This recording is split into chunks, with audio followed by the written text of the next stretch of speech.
Hello. Talking. I can't hear them. Fantastic.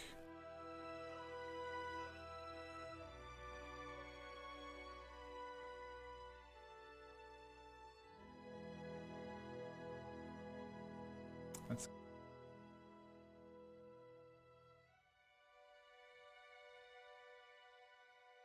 playback devices is my default. Devices is my microphone.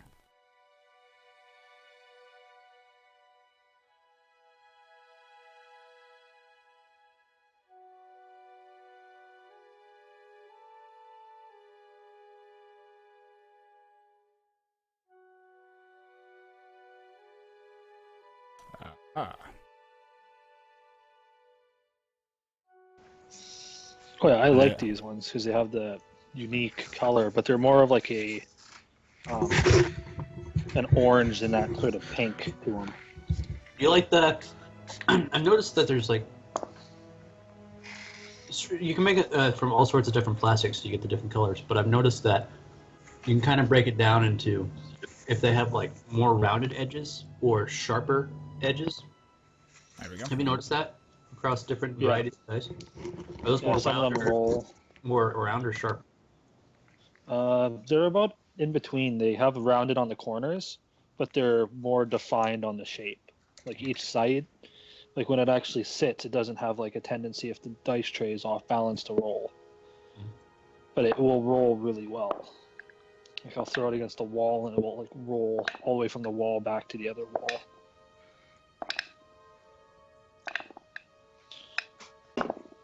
Yeah, these ones roll good, so.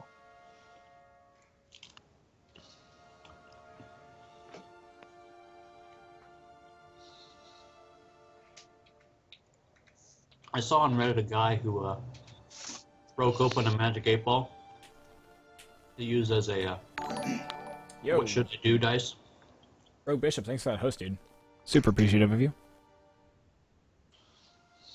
Whoa, forgot that. Hello, can you guys hear me? Yes. Yes. Fantastic. The hell?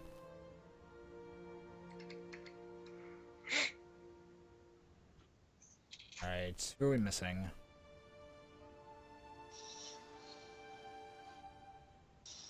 Who are we missing? Here? Everyone's here, yep. Salix, Knight, Riven, Clarissa, Karma. Pretty sure everyone's here. Is Tyrion here? Is Tyrion making it tonight? I haven't heard from him. He's here. I am right here. Ah. I missed that. I gotta figure out I popped in before you, and I'm just getting my area set up and trying to get this old-ass computer It's okay, to work. Did you get Tyrion rebuilt faster? I'm sorry? Did you get Tyrion rebuilt faster, harder, and stronger? Not so much. Sounds sexy. I've got Tyrion 2.0. Have you no, salvaged Tyrion? Yeah, I've salvaged Tyrion. I have some paper, some hard copies of character sheets. I'm working with a hard copy tonight, but I do need to go in and fully update like my spell list and all sorts of other stuff. But right now, I have Tyrion workable and complete. I basically have him playable. I don't have the character sheet fully fleshed out, if that makes any sense. It makes Like, sense. I've got the spells that I have prepared, and a bunch of other stuff, but I don't have any further details down in the character sheet. You know, I got all my items, all that stuff. I did what I could with what I had, and I'm.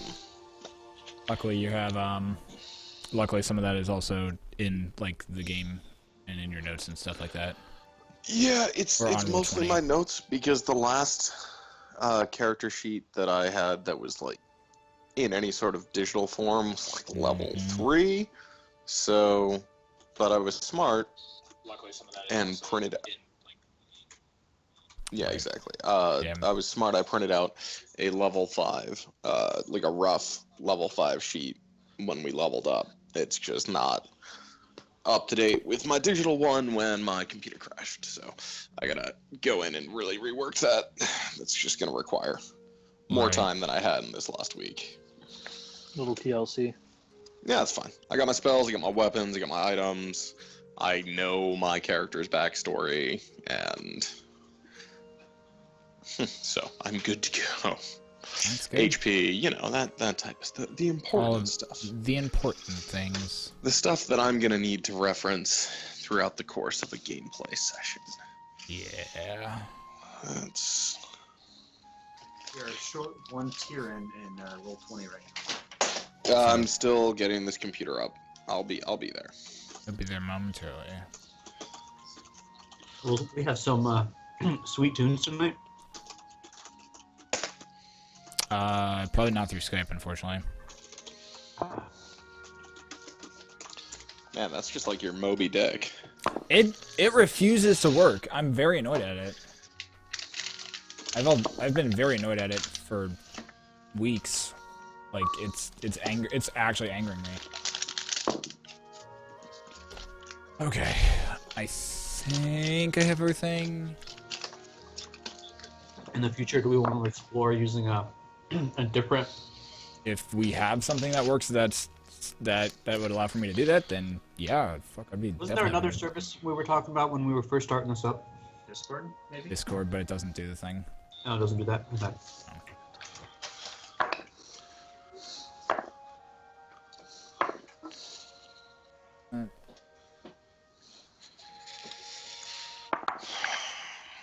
Karma, what are your hit points up to? Sheet. I believe it's 28. Yeah. Yes, 28. My maths.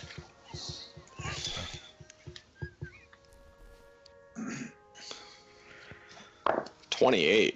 Wow. You're like so squishy. You're as squishy as Little I am. squishy. Yep, he's fairly squishy. Fairly That squishy. is. I mean, that's good to know if I ever feel the need to. Whoa, where? Wow. Okay. Well, we were somewhere fun. I told you all kinds Oh of yeah, stuff happened to you. some real fun shit. Okay. Yeah. All right. At least my hit points and everything is upgraded there. The only And thing this that kind of seems to be- negates my squishiness is that I can have basically any attack that comes at me and damage. All right. Once per It's round. okay. I won't need more than one hit. Is that a sex thing? I mean, If you no. want to take it that way. Yeah, sure. Giggity. Okay. Where? Hey. All right. Fuck. Okay. All right. So, Mm-hmm. what time is it? 8:13. Okay, we're not starting horribly late. We're not starting as late as I was expecting to be starting, but we're starting. Okay. So, welcome back, everyone. Welcome back to our sessions of D&D. Welcome back to Tyrion, who is off or who could not make it last week. Luckily, we have our wonderful elven paladin of Rilfane, and I always forget the last part of that. Rolithil. Haha, I remembered it. We have our I paladin- was gonna give you another second because you usually get there.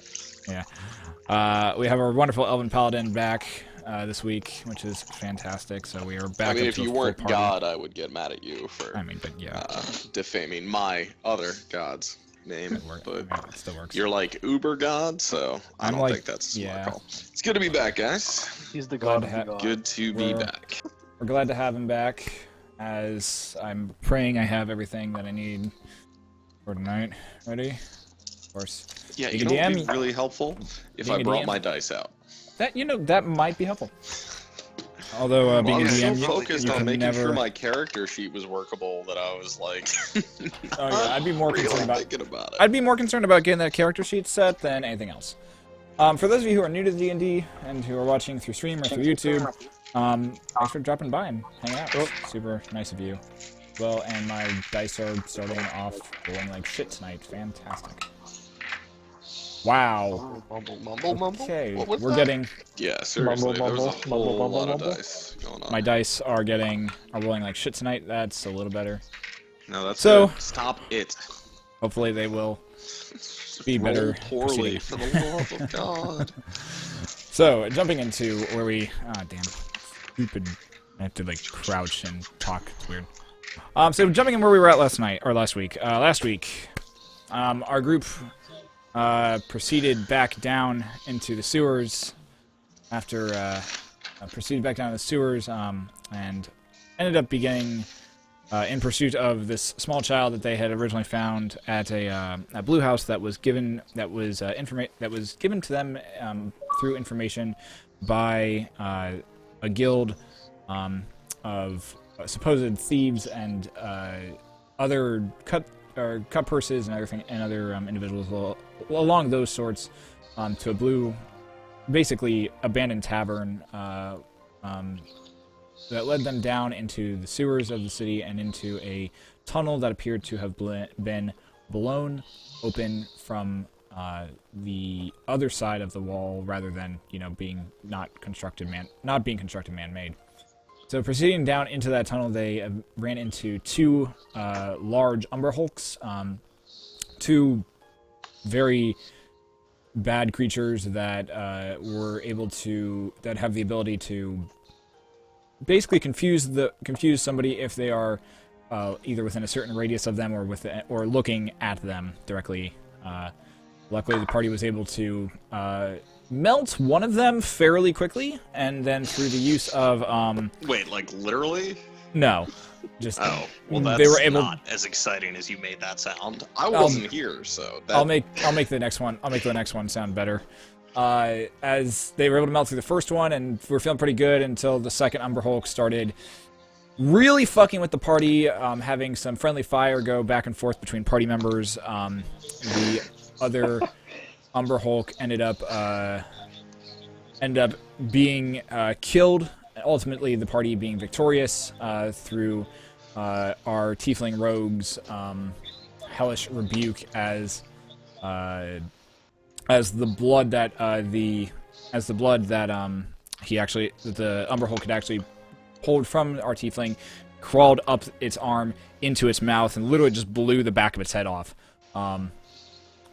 through a hellish rebuke done by our wonderful Tiefling Rogue. What the fuck? Yeah. All right. As Sounds awesome. It was pretty dope. As the party was licking their wounds and catching their breath, bolts started flying out of the darkness. Some of the party taking injury, other ones starting to feel poison course throughout their body, and they decided to make, with the help of a very nice wind wall from the wonderful druid Emural, they were able to make a hasty retreat while managing to pick up and grab one of the arrows that was flung in their direction. Taking some time, they found, after getting back to the main entrance that they had started in, they find that the arrow was covered in drow poison, and they decided to take the morning and the rest of that day to rest, to heal up, to prepare a little bit more before venturing back in. They went along their ways and found, went and talked to Brea and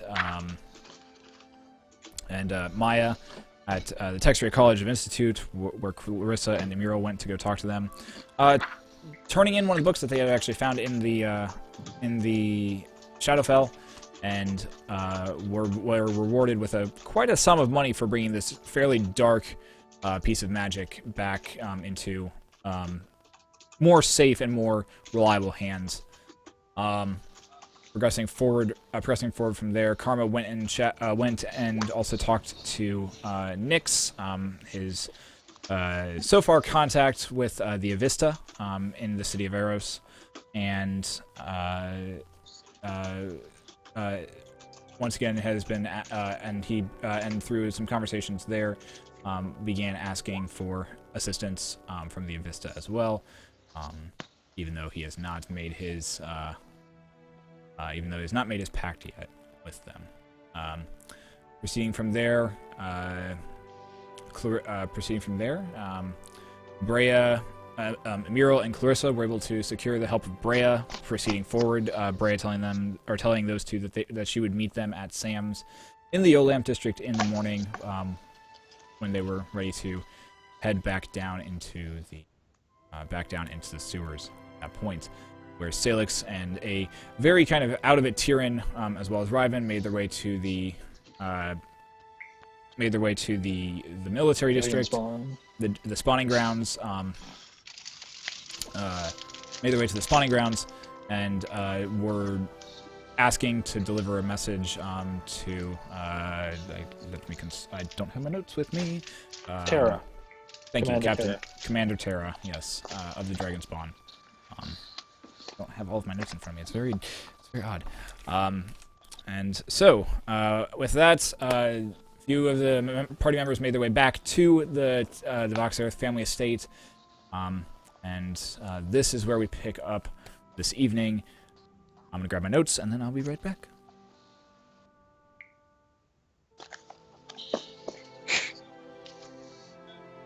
Whoa.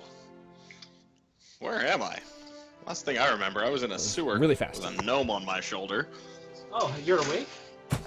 We Was I not? well, you know, you were doing that trance-like thing again, and you weren't very much help when we were down there fighting. Yeah, Hey. I apologize for that. I don't know why this seems to be occasionally just taking over. That's never happened to me before. You think it's related to your You healed me in a very clutch time. I was down, I think, to like 3 hit points, and you healed me right up. So thank you for that. I don't know what a hit point is, but you're welcome. And speaking of things, you really laid hands on Karma, if you know what I mean. That was rather dramatic. I also don't know what you mean, but you often lie. A lie is such a negative word. Let's say You often exaggerate. Okay, that'll work. Fair So enough. reconvening back at the Voxearth family estate, the party, the yet to be named party, reconvenes there, ready to start making a plan of attack on how to handle these individuals down in the Underdark of down in the sewers of Eros. So that is where we begin tonight. what So- did you? Those of you who went to the institute, what did you learn? Anything? That's new? an excellent question. Does Brea want to come with us? Yeah, Brea will join us. Unfortunately, though, the Institute can't offer us any other assistance besides allowing Brea to accompany us. That's excellent news. I like Brea. She's fun. Yeah, I was hoping for a little more, to be honest. Like, maybe a battle squad of mages, but apparently they don't have that kind of thing here. They're more of a We don't need a battle studying. squad of mages. We have you. You're worth at least one squad, in both talent and insanity. Thank you. Sorry, I'm still coming out of this trance-like state, so maybe don't read Forgetting? into too much about what I say. By the way, there looks like there was quite a bit of interest in a book I delivered there as well. Oh yeah, did you How find so? out what it was? That book that I ended up picking up from the Shadowfell that we ended up couldn't detain any information from, Lichdom book, actually. Oh, What now? Yes, Yeah, book something to about the hidden path. Wandering Hidden Path. Path to Lichdom. Wandering is this Path. the same book that lit up and kind of floated out of Riven's pack the night that we No. got attacked by goblins? Different book? Got it. No. This was a book that was on the desk that I was able to grab before we teleported back The one into with the the shifting library. text that we couldn't decipher even with magic. Oh, that book. Oh my, that sounds... I ended up showed it to who was that? Clarissa? I can't remember. Maya. Maya, yes. And she ended up gave us quite a sum of gold for finding it actually. Oh wow, that's nice. At this point, I would hand out 750 gold pieces to each of them and 500 to the brothel bag. Okay. So everyone, go ahead and mark that amount of gold into your inventory. 750 plus. Awesome. 750. While we're speaking gold, Salix, here's the 20 back that I borrowed. I got you. Hey, do you want to pay off your debt that you have from Sam's? I covered that with my own money. I didn't take anything from the brothel bag for that. Oh. I was barely just able to cover that. I had like 20 silver to my name after that. All right. I'm gonna trust you on this one, Tiefling. Don't worry. I'm sure you can persuade Tyrion to, maybe give you some money in exchange for some more hands laying on things. Wait. I don't Well, like it's the not where I'm implication going. you're making, Gnome.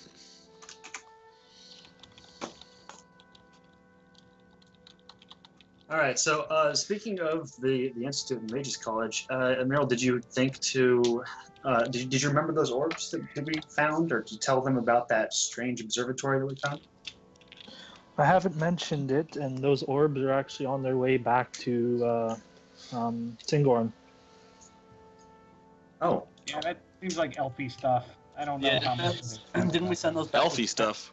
Did I miss Elfie stuff? No, you did not. This was something that I had prior attendance to. So Oh, those. Gotcha. okay. Anything else? Well, that's Oh, cool. hey, what about that gemstone? It's nothing of value, just a dimensional key to the Feywild. Wait, what? Dimension? The what now? That sounds It's valuable. it's a gate portal key to the Feywild. That sounds useful. That And sounds very useful. I hear lots of good things for- about the women in the Feywild. For all we know, there's a charge, maybe 2 in that stone still. So every time you use it, it goes down 1. Yes. Can it be recharged? Or is it kind of a... I have no idea, but Maya there was actually quite interested in that. So if you were wanting to give it to the Mages College, Suppose you it's pretty might be valuable. able to. But that would be really handy in case we're dying. If we Well, ever- by valuable, I mean that sounds incredibly useful, as in that will have. Well, if we ever have to go there. Yeah, I think we should probably hold on to that for now. Certainly can't rule it out. I say we hang on to it. We've had to go to some weird places. This is not the first sewer we've been in, Well, though I don't remember it very well. is it all? We all smell like we were in a sewer. No, you don't. I cleaned you Oh, up. we got nice. That's fantastic. There must be some sort of lingering scent in my nostrils. Is it the tasty pastries from breakfast? Did we have tasty pastries? You had That a sounds lot. like something you had a I would lot enjoy. of tasty We had- pastries. Had a lot of We tasty had pastries. 4 dozen Very An yummy. entire tasty tray. pastries. I had 4 dozen tasty pastries. We all had 4 dozen. We all had. Okay. That's Overall. still a lot. Delicious breakfast. Uh, Well, Tyrion and Ryben and I. mhm. Tyrion might not remember this. He was doing. I that. don't. Yeah. We went to visit the spawning grounds and see if I could speak to Commander Terra and leave him and tell him about this drow threat. He wasn't Drow able- threat. Tell me about this drow threat. What drow threat? You were Tyrion was unfortunately a little busy trying to, help Karma away from whatever these arrows that were flying through, to really notice the white-haired individuals that were standing farther back, beyond the wind wall that Emiro crafted. I just don't remember anything that did happened not at see all. them at all, and he was already up the ladder by the time you guys were discussing that. I was clearly acting on instinct. Instinct is what guides me while I am in the trance. So, drow. That sounds bad. So we think there are 2 options. There are drow underneath the city, or the city has an entrance to the Underdark, and they're just in the Underdark, which is where they normally are. Neither of those sounds particularly great, but the latter seems better. But in all honesty, having Drow this close to the surface is unsettling. to begin with. Yes, I don't like the idea of drow being close to anything. We're They told- are not to be trifled with, and they are not to be trusted. Yeah, we're told they don't come up very often. Okay, moving on. Thank you for catching me up.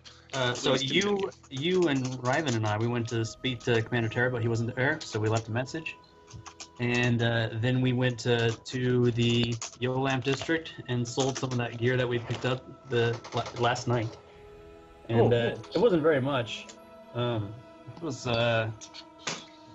38 gold pieces, but I just added all that to the brothel bag. I did. Well, that's 38 gold pieces Mhm. we didn't have. Emerald, I did Yes. find a someone you might be interested. Her name is Amber, a dwarf. She's the proprietor of the Iron Dragon, and she works with natural materials and making armor. And she said she would be capable of producing a set of Umber Hulk armor, and depending on how fast you want it done, it would determine the price. But she can do it. So Amber at the Iron Dragon. Iron Dragon. Okay. Did she say how much in particular? It's 150, 150 gold if you let her work on it for a week, and then an overnight job would cost 400 gold.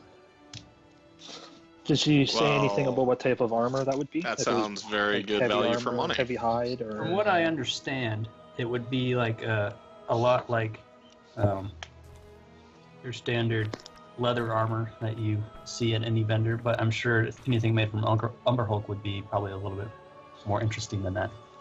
I would be interested in that as well.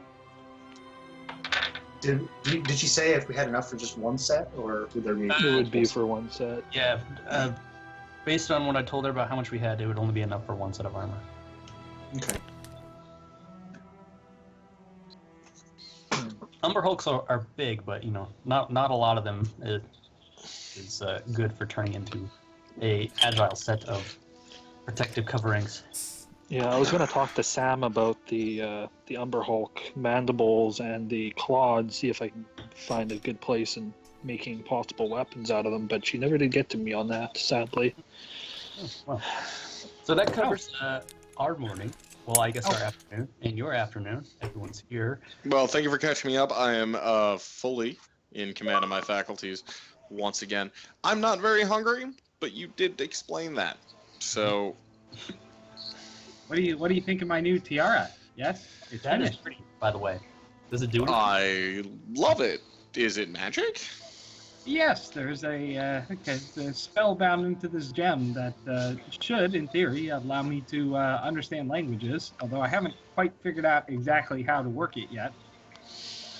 Have you tried? You do have looking you at have language the you don't understand? Clarissa. You remember that you do have the tiara, but you have not had the stone actually enchanted yet. You because you had. Sam explained to you that you needed to have that when enchanting items, it does tend to mess with the item's actual physiology in and of itself, on like a very, very like small level, like almost like a very material level. It changes the properties of the item itself. So in order to do that, she recommended that you get everything cut and placed first, and then bring it back to her in order for the enchantment process to begin. Oh, okay. Yeah, I was confused. So right now it's just very pretty. Well, it is Right very pretty. now, there's just a very pretty tiara with a beautiful stone. Actually, 3 stones placed on the top, or placed within it. It does make Clarissa look fairly like with her pink dress that has a few scrapes and tears in it. Makes her look fairly pretty. Formal. A little bit more formal, but definitely prettier than the average gnome. Well, you are a very pretty gnome, and I like your tiara. Why, thank you, Elfie.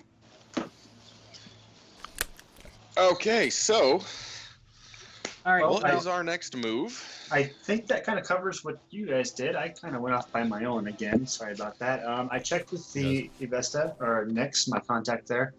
Unfortunately, they won't be able to send any help. It kind of sounds like we're by ourselves as far as they're concerned, at least until... Did we want their help? I thought we thought that they might have tried to kill us by sending us into a trap that they knew about.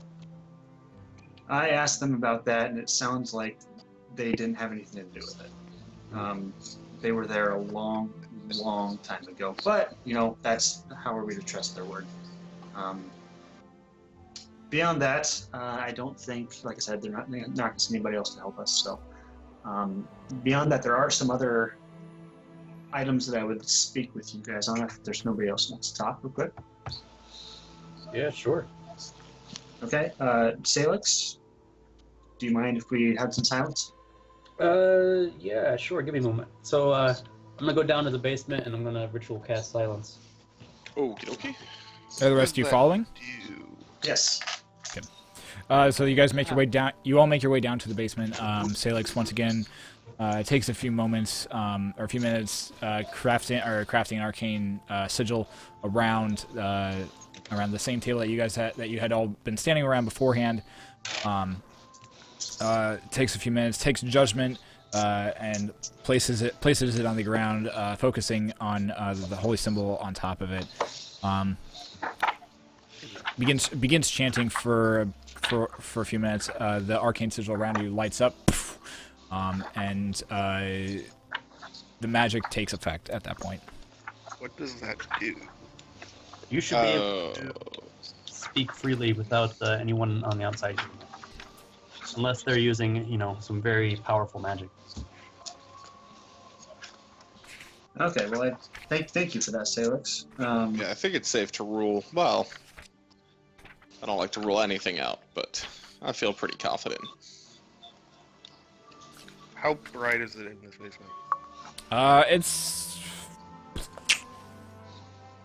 there's a few candles that are lit. It's not super bright, but it's bright enough that you have Are there places people would be hiding? Can I perception around to see if I see? Yeah, you can anybody? perception check if you want to. Okay. It is more of a wine cellar, so there's different racks of wine all around you. A few bottles up and down that are placed there that definitely have a relatively thick layer of dust on them. What you can tell. 21. 21 for your perception. Looking around. Okay. Looking around. Once again, you see a lot of these. Anybody who's not part of our group, basically. Right. Yeah. You look around. You see a lot of these. A bunch of these long rows of different wine racks. A lot of bottles that just have dust gathering on them. Some that really don't look like they've been moved much at all. From what you can tell, using your low light vision and you appear to be alone, and there appears to be no one else in the basement besides you guys.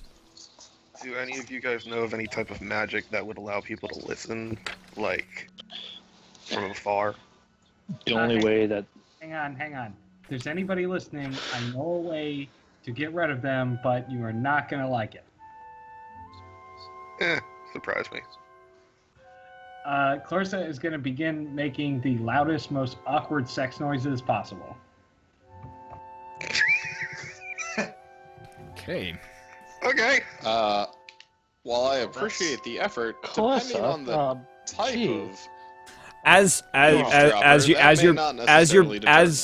you're beginning to say this, you just hear Clarissa start moaning and groaning.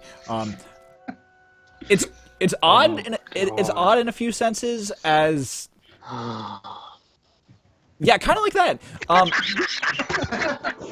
It's odd in a few senses that it's almost as though somebody who has barely had sexual experience trying to make what they imagine it to be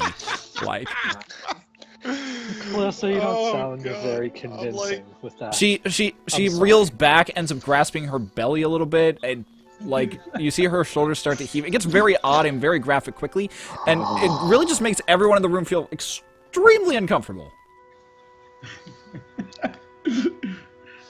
I imagine somehow it sounds a little bit like the beginning of The Lion King.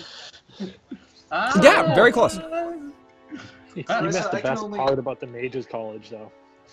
Clarissa, I can only assume that those were some type of magical words for some get out of here type of spell. Surely it wasn't just sex noises. Maybe not for you. But yeah, suffice to say, anybody who might be listening, which is unlikely, shouldn't be listening anymore. Okay. Anyway, there was one thing that I didn't speak with you guys about last time that I kind of covered what the Avista told me that I thought I should at least glance over a little bit here. Salix, I had talked to you about this previously. In addition to threatening Amiral by name, they also mentioned that one of our party had been marked for death. I wasn't for sure which party member it was, so I spoke with a couple different individuals by themselves. Upon speaking with Riven, we have concluded that it's him. So Salix, sorry to bother you, but we're sure that it is Riven. Beyond that, if you have questions, you can direct them to him. Why do people want you dead? You don't leave my monastery willingly. Yeah, we kind of got that feeling from when we met you. Is there anything you want to share with us, or what kind of force or response that we can expect while you're with us? I mean, if you're marked for death and someone's willing to employ all the resources that they have, that threatens us as well. That sentence was carried out. As far as I know, they don't know that I'm alive. If I've been spotted, anybody who knows of my monastery is no friend to us. Is no friend to you. Which means I don't trust anybody. I mean, people in this house, besides the fact that they have contacts with the Avista, if they have any working knowledge of my monastery, it means they've worked with them before, and you don't work with us for good reasons. Not always. Do you trust us? Some here. I trust some of the people here. Some of the people here. You're going to have to trust all of us if this is going to work. At this point, I kind of cower behind Tyrion. Okay. So the way I see it, guys, Riven's past is his own. I don't know whether to take this as a good sign or a bad sign from the Avista. That either A, that they are connected this deeply, or B, that they're willing to not inform on Riven and not give Amiral over for 50,000 gold. They must expect that they're going to get something else far more valuable. Yeah, I was going to say, they seem to have a lot of leverage over us, and I do not like that situation. I like it even less than you because I'm the one that would have to join them in the eventuality that we can't. Yeah, I don't think that's possible. Yeah, so, anyway, I'm feeling very uncomfortable with this entire situation. But again, I don't know whether to take it as a good sign or a bad sign. It's a bad sign. It's a bad sign. Okay. Is there anything that we should look out for or be aware of, Riven? Anything at all? You've seen how I move, right? Yeah, you know that we'll defend you, but if there's some sort of threat that we can't see that we should know about, now is an excellent time to share it. Other than just your generic. If we meet someone from your monastery, it's going to be a problem. You wouldn't know. You wouldn't know if you met somebody from my monastery. I spotted some individuals while walking around that may be of interest, but they wouldn't know me. Is it fair to say that we are kept isolated, each part, so that when you bump into each other, you don't know that you're part of it outside of our island. Wait a minute. We're talking around the subject here, but what exactly did your monastery do that's so sinister and requires such sinister precautions? A little bit of everything. Nothing necessarily legal. Okay. Guys, stiffens up and steps back. Guys, perhaps now's not the time. We do have to get back to what's underground, regardless of what we come up with here. No, I think this is precisely the time Yeah, exactly. before we Stabby guy. move forward. If we're gonna go into what's probably a very dangerous situation back in those forsaken sewers, I don't want to have somebody in our party who we can't trust and who doesn't trust us, which he has just freely admitted he doesn't trust everybody here. And I see old Priesty over there looking all hot and bothered at the mention of illegal activity, so we gotta resolve this issue, I think. How has Riven treated everybody here, and how has he acted in combat? Has he been trustworthy? He snatched me from my bed in the middle of the night and made me think I was being kidnapped, so I'm probably not the best person to ask. And Your fault for not waking yes, up. That did happen, and how one Like a conducts bag of himself in flour. in combat is not relevant here. Okay, so in and out of combat. He hasn't done anything so far that's made me doubt. He hasn't done anything untoward yet. And on the contrary, he's going after these children, risking his life, putting his life on the line for these children. I hardly think that's a activity that is unbecoming of somebody. I think we should give him a chance. I'm not imputing his character. I'm concerned for the situation as a whole between the bounty on our elf princess friend over here and an We're apparently not open hunters. bounty. I'm sorry? We're not bounty hunters. I have No, I'm not saying that it's the same danger, but coupled with the fact that there is a very powerful and mysterious organization hunting you and possibly us as well, Now, how am I supposed to unless know? I know feel like we why. need to all be on the same page before we move forward. Yeah, exactly. That is I'm all. more- Let's more- not make this personal. This is about survival and preparedness. Now, how am I supposed to know if Riven's group didn't assassinate that person or kill the person that was in my courtroom?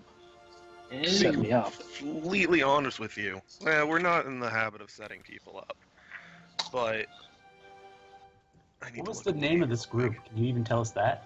No, I cannot. Because Can't you or because won't? you won't. Both. Yeah. Well, that's not acceptable. Yeah, we that's need gonna to be a know problem. what you know, and we need to know now.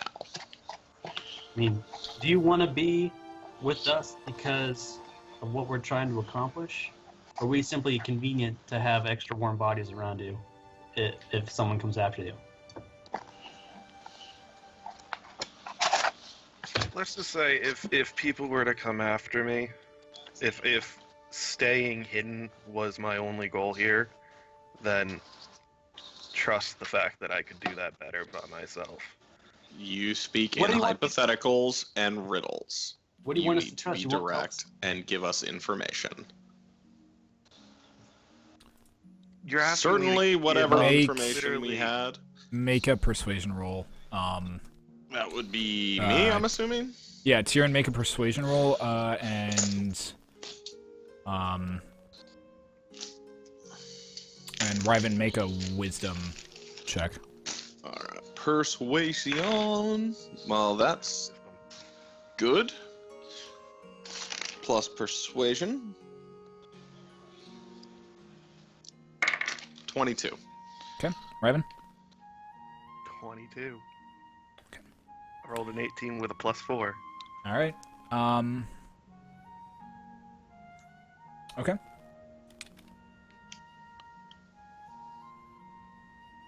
The way that Riven is holding himself, and the way he's standing, makes it appear to you, the rest of you standing around, that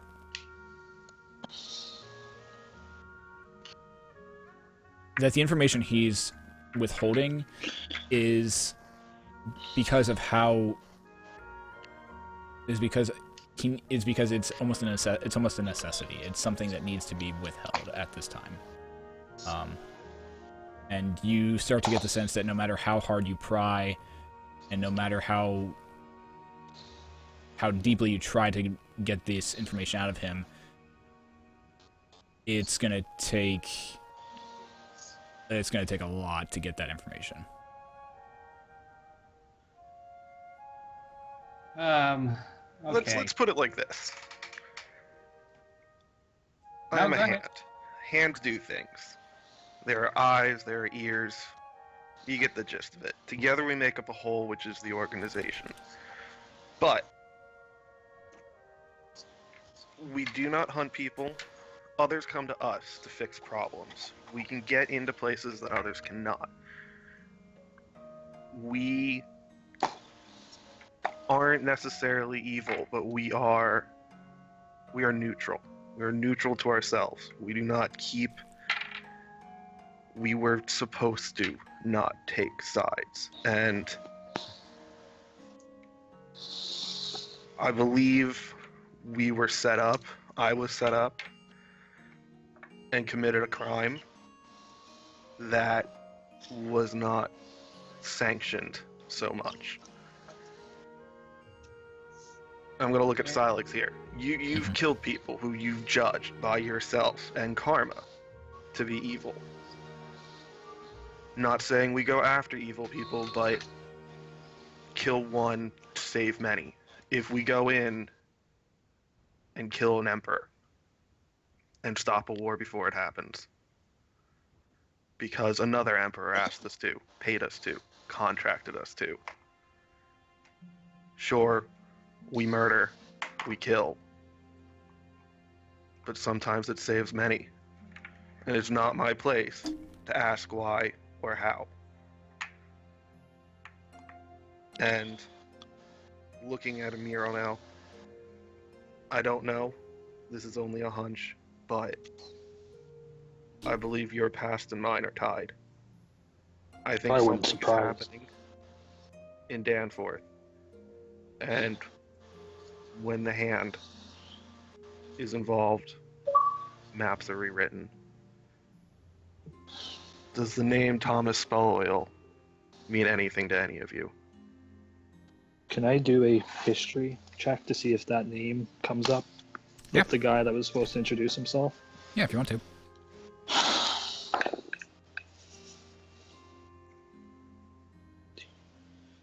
22.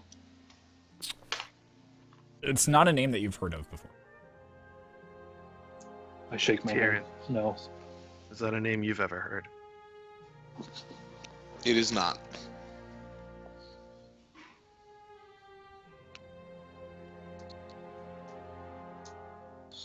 He died in Danforth, and he shouldn't have. And for that, I paid a price. Now you asked me if you are a convenience. I'd be lying if I said no. You are. But at the same time, I have never been beyond our borders.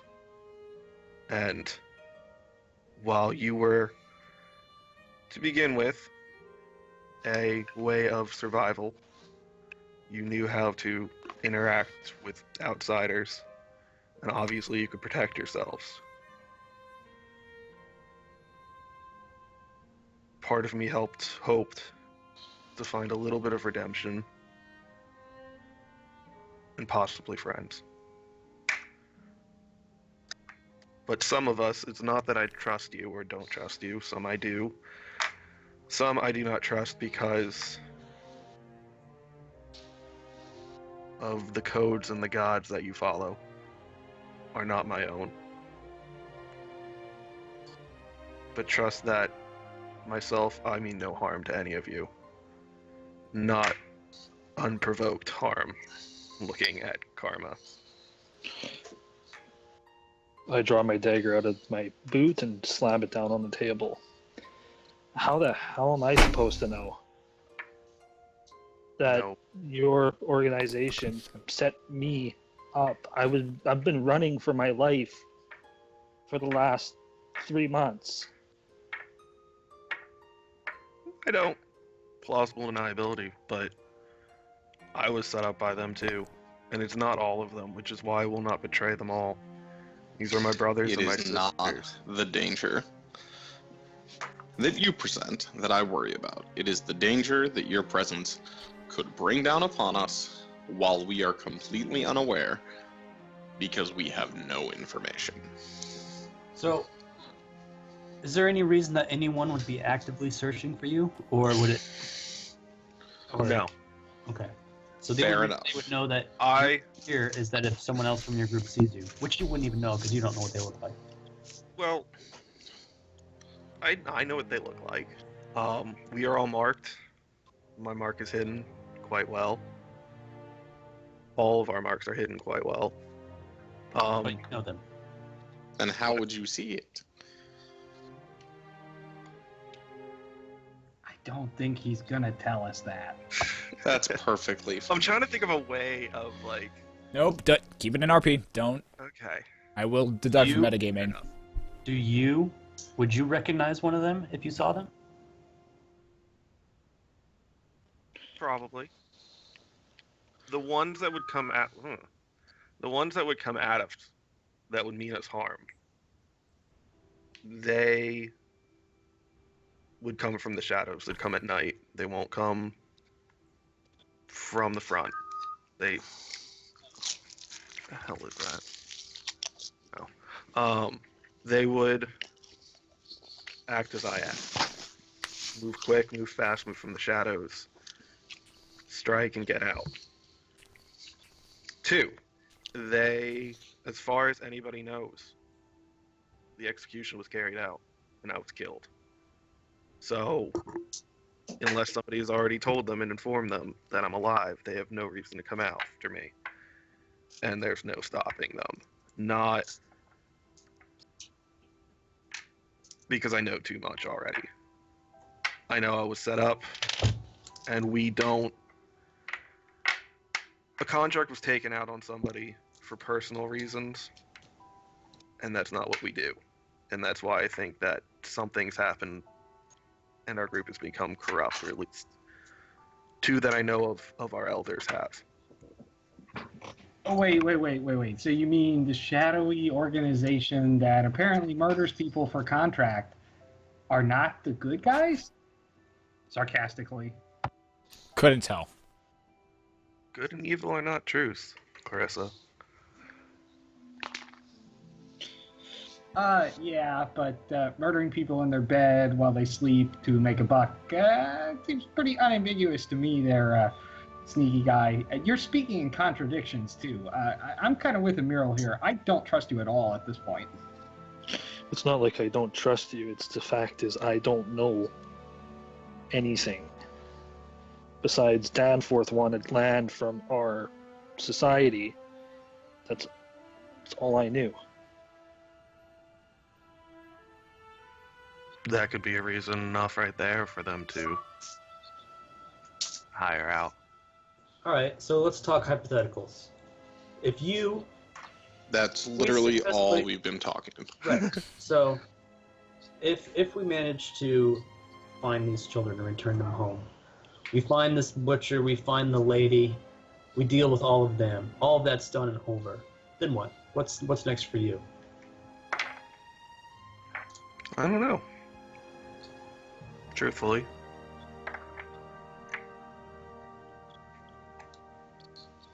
At this point, I I'm mean, just I gonna can't go go back. upstairs and leave. At the same time. Okay. As he says, I don't know. Amiral takes her dagger in hand, turns around, walks past the arcane sigil, up the stairs, and into the main foyer of the Voxer family estate, leaving the rest of you down in the basement.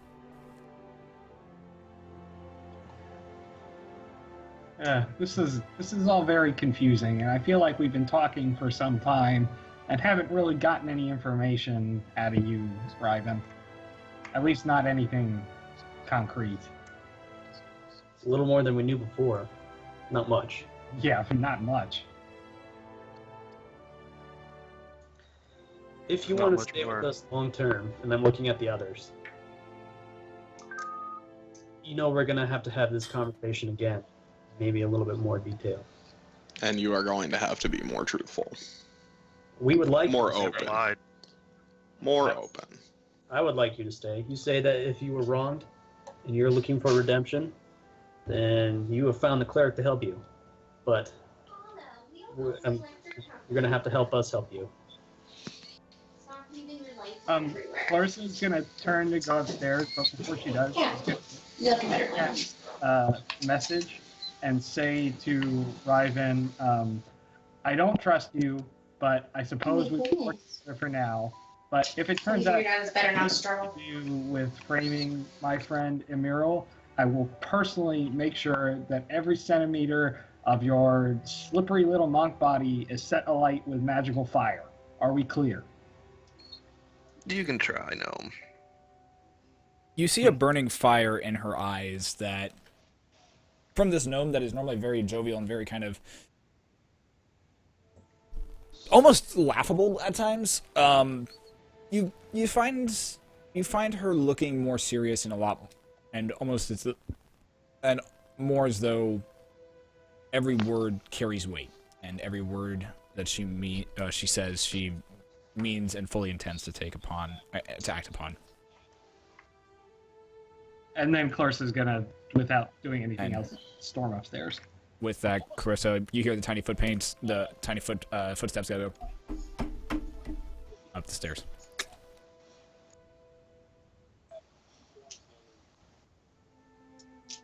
All right. Tyrion? Ryven? Anything else? Irma? Hold on. I'm good. I'm good. Perhaps we should talk about what our next steps are. I dispel the silence and walk upstairs to go with that.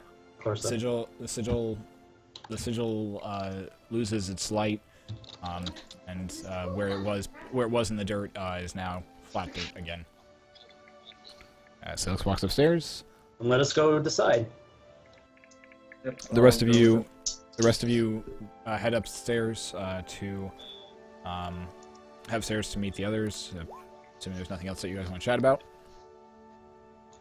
Just our plans for what to do next. Yeah. All right. So everyone's presumably standing nearby where they can hear me. So Drow beneath the city, and it's really our main threat right now and our lead for our mission. Is any going back down there, correct? Would you say so? We're all agreed that we're going back to confront those beings that attacked us, supposedly the Drow beneath the As city. you say going back, Clarissa's just gonna sigh very, very loudly. I know, Clarissa, but is there anything else that we should do?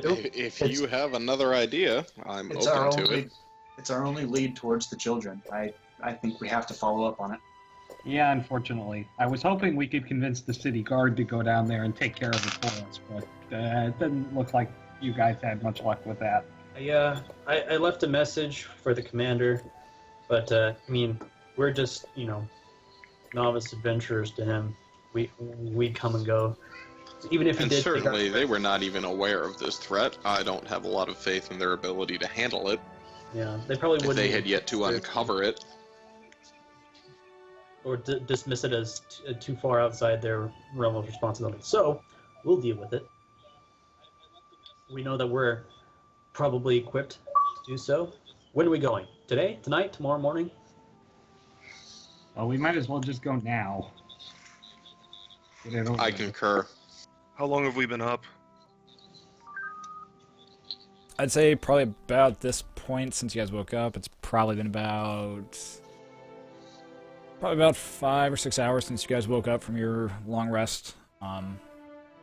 Between going everywhere amongst the city, coming back, and over the course of conversation, you're probably looking about pushing about. Probably looking about almost close to 10 in the evening at the moment. Perhaps we wait until the morning and then head out first thing? We could even We go should- to the house and camp upstairs on the first floor. Options. Not saying we should do one. I would. We should also get some provisions. We don't know how long we'll be down there. We should bring some tasty pastries. Apparently, I like them quite a bit. I mean, I'm ready to go all the time. As am Do I. we know anything about habits of drow when they sleep? Might not be a bad idea to go when They are ready. of elf kind. They do not sleep. So you got 4-hour transit thing. Are they combustible? Occasionally stare off in the distance and drool a little bit on. Hopefully, together, you and I, little gnome, can find out. All right. Well, whenever you all want to go, I think Salix's idea of going back to the entrance and camping out up there is probably the best one. Did Breda say she would meet us there? She's gonna wait for us at Sam's. Oh, she's probably waiting for us now. We should probably go get her and go to the blue house. Yeah, that seems like a good idea. Hopefully Sam's is open this late. Anyone opposed? All right, here we go. So, as you guys end up walking through the city at this time of night, once again, you make your way out of Ron's Grove through the Yolamp district. As you walk consistently, you see those little, those faintly glowing, almost magical lanterns that are positioned all throughout or along the streets all throughout the Yolamp district, giving a very faint, almost twilight glow to this portion of the city during that time. You make your way over to I believe it's Phoenix. I believe you make your way to Phoenix's Run. You make your way to the Moonlight Avenue, it's a little less bright than it normally is, just due to the fact that some of the signs are no longer magically glowing. As you approach Sam's pink door, you see the pixies that are normally flitting about the sign. The painted pixies that are on it are resting currently on the different letters. One appears to be snoring, another one appears to be kind of just dozing, another one's got is laying across the letters of Sam, of Sam's name, one arm draped over, obscuring part of the sign. You walk up to the door. You open it up. It is unlocked at this point in time. And as you walk in, you're greeted once again by that very, very overwhelming, powerful scent of incense and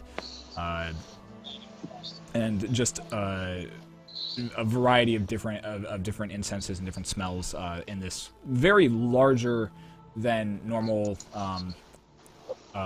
establishment. The pink. There's once again multiple colors of pink all over the place. The two-story and the arcing ceiling is no longer flashing different advertisements at the moment in time, and there appears to be nobody in the area from what you can tell.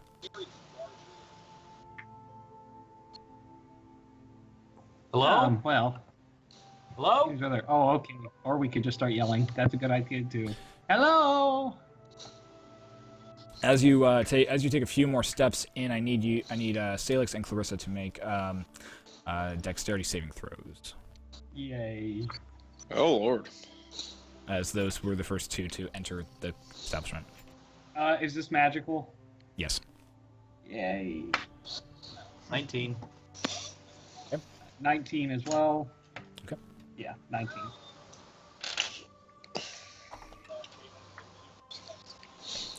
As you two cross just over the first carpet that is within the store, there's Clarissa and Salix. You both feel a tingling on your arms as magical energy begins to coalesce. Instinctively, you react and you back yourselves up. You backpedal as quickly as you can. Just before there's a lightning bolt that comes striking down onto the carpet, right where you were standing not moments ago. a slight cloud of smoke is rising from the carpet at this moment. Although the carpet does not seem to be singed or have caught fire in any which way possible. You hear Sam coming. You hear footsteps coming down the stairs, and says, "Now who did that? Now who did that? Who walked in here without?" "Oh, it's you! It's quite wonderful to see you again. What are you doing here so late in the evening? I'm assuming you're meant to pick up this one." And she gestures over towards the wall of bookshelves and gestures to one of the alcoves in there. Your front door was unlocked, by the way. But of course it's unlocked. That's the type of neighborhood we live in. Doesn't mean I have to allow for just anybody to walk in. However, and she snaps her fingers real quick, and the carpet shimmers for a second, and then fades back to normal. "However, I'll make an exception for. Please come in. Come in." Six is gonna kind of hesitantly tiptoe forward. As you see Salix kind of like inch his foot forward, and as his toe like taps the rug in quick succession, and then feels fairly secure and manages to take a few more steps, and no lightning happens. As you walk deeper into the store, you find Brea curled up in one of the alcoves along this just entire wall that is just bookshelves in one of the cushiony areas. You remember of Thangard, where Thangard kind of take his nap. You find Brea kind of just curled up, almost cat-like in one of the alcoves, sleeping, from what you can tell. I'm gonna approach Sam and deal with her with that dagger, see if I can get it. Since I didn't get that from before. Right. Yeah. Sorry about that. And what can I do for you this evening? You know that dagger, that poison dagger? I kind of say quietly to her. She takes a moment and thinks. Yes, I do think I recall that one. Is it still for sale? She takes another moment. She takes another moment to think and says, "Memory serves me correctly. I had someone else come in and buy that dagger, not but yesterday, actually. So, so unfortunately, it's not. However, there are some other wonderful magical items that we do have for sale, but unfortunately, we haven't had much else come in since you were here last. We don't get magical items that often, but when we do, we try to replace them as soon as possible." Was there any other weapons that you think that would be good for underground fighting? Underground fighting? Well, that one's... let me think. Well, it depends on what type of... enemies you're going against, but there might be a short sword that might be available, or Short sword? Wait, am I there? We all you're not. You're all there. You can be listening to this conversation if you want to. Hoping so. What kind of short sword do you have? It was the short sword that you were looking at last time. It was the short sword that it was the, and you remind yourself that it was the short sword that if you deal a critical, it does an additional 7 damage on top of that, or something ridiculous like that. Hoping for something. Plus. So there's that, and if you're going against undead creatures, I can't think of anything but a radiant sword that could help. But if memory serves you, that didn't quite work out for you last time. That you were you seemed as though it was a little out of your price range, from what I remember. Yeah, a certain elfy paladin is a bit of a cheapskate. Excuse me? I didn't say anything. Make a deception check. Make a Clarissa. Make a and then Tyrion make a make an intelligence check. I am very smart. Oh, you meant like with numbers. Okay. Oh, you meant with dice and things. Shit. Yeah. 18. You clearly Just hear straight with intelligence, yeah. with your elven hearing, you clearly heard what heard what Clarissa says. Yeah, I just call it with hearing, with, but with her attempt to shrug it off. You were able to very clearly pick up what she was saying. I am more than happy to spend money when the item in question is worth it.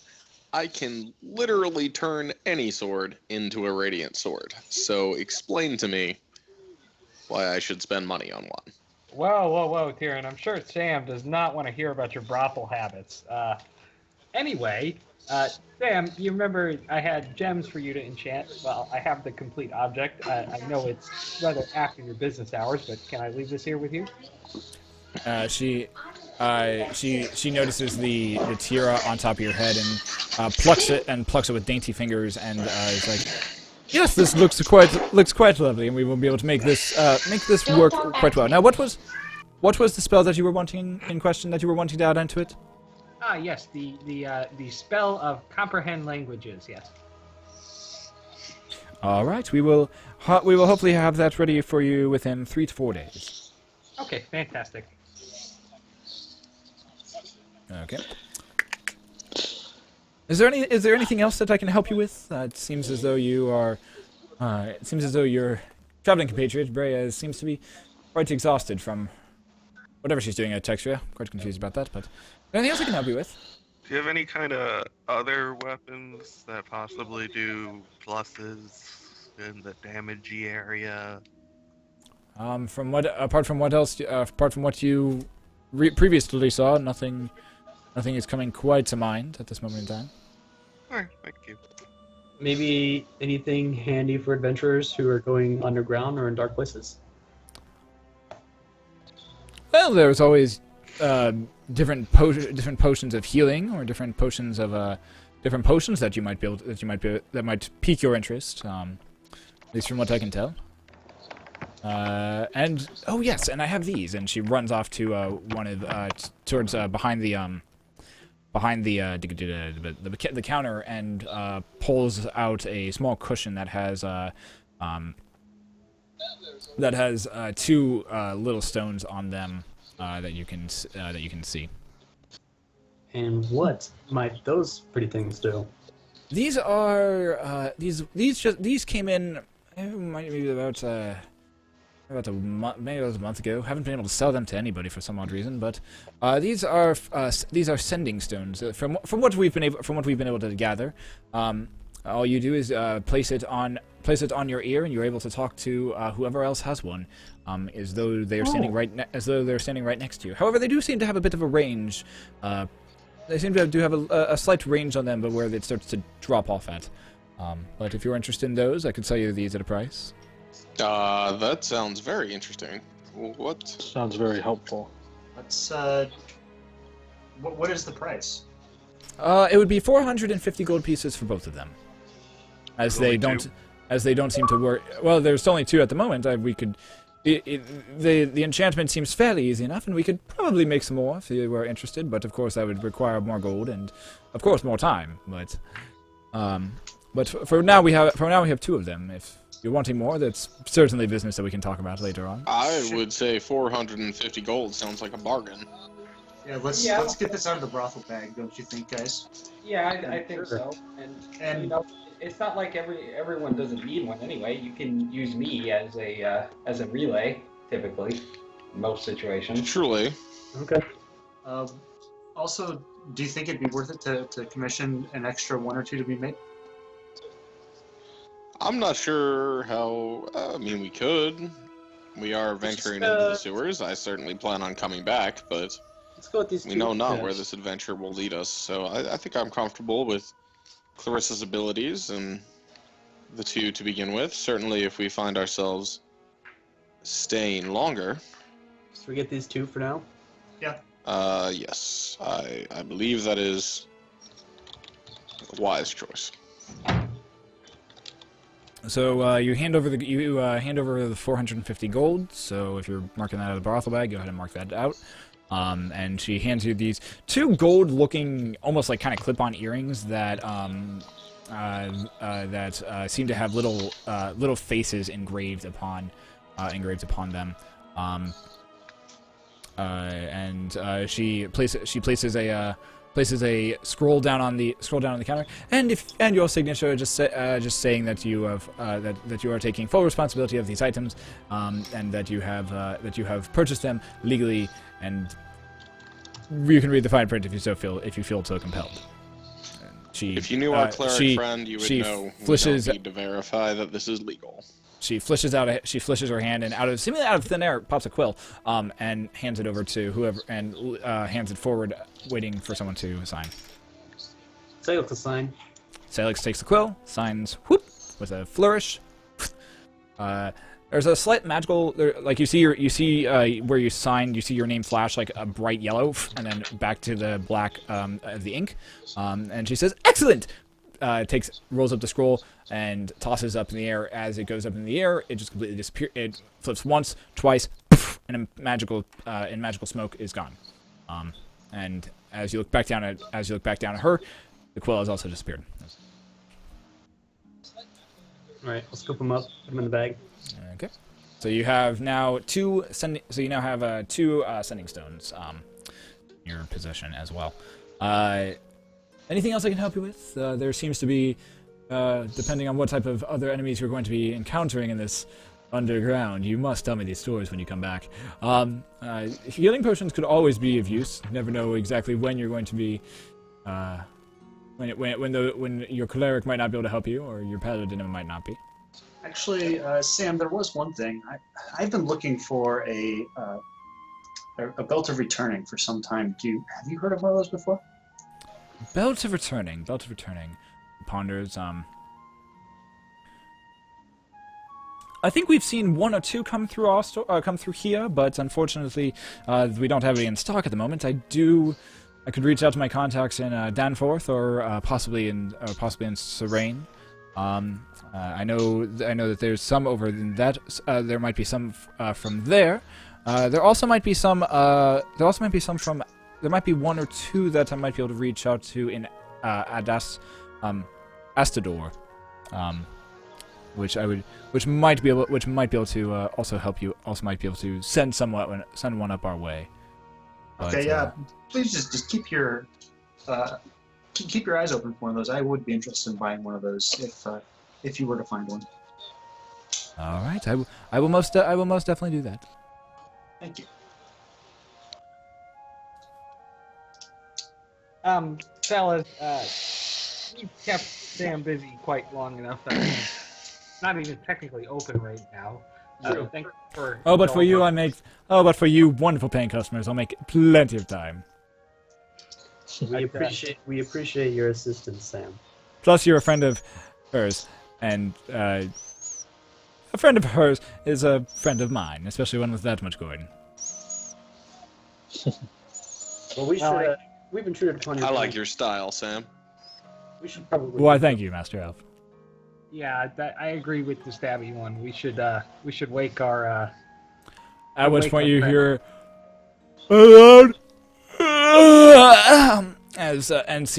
turn around to see Brea stretching in her little alcove, kind of reaching up and stretching one arm and stretching the other. Eyes still kind of closed. Her brown hair seems a little more messed up than normal. She gets up, seemingly not noticing, and says, "Oh, I see you've all made it. You've all made it back here. I take it we're heading off then." Yeah, the plan was that we were going to go to the building and camp there for the night and then head down. Blue House. All right. Are you on board with that? Sounds like a plan to me. And before I go and before I leave Sam, I'm going to pull out the mandibles and the claw and ask her if there's any way that these can be made into a weapon. What type of weapon were you thinking of? I'm not sure. Something that could possibly use this, a dagger, sword, I don't know, like what could be made out of this. Well, and she thinks to herself, well, the mandibles could be possibly used for a wand of some sort, possibly a wand of confusion, but that's more of the realm of magical items. A dagger or a sword from these claws, Those are normally that's done. Normally claws are don't normally hold up under the stress of battle. That would take more enchanting. That would take more enchanting. That would take more of this, and normally a good in my experience, nothing quite beats a good steel blade at your side, even if it is magically enchanted. True.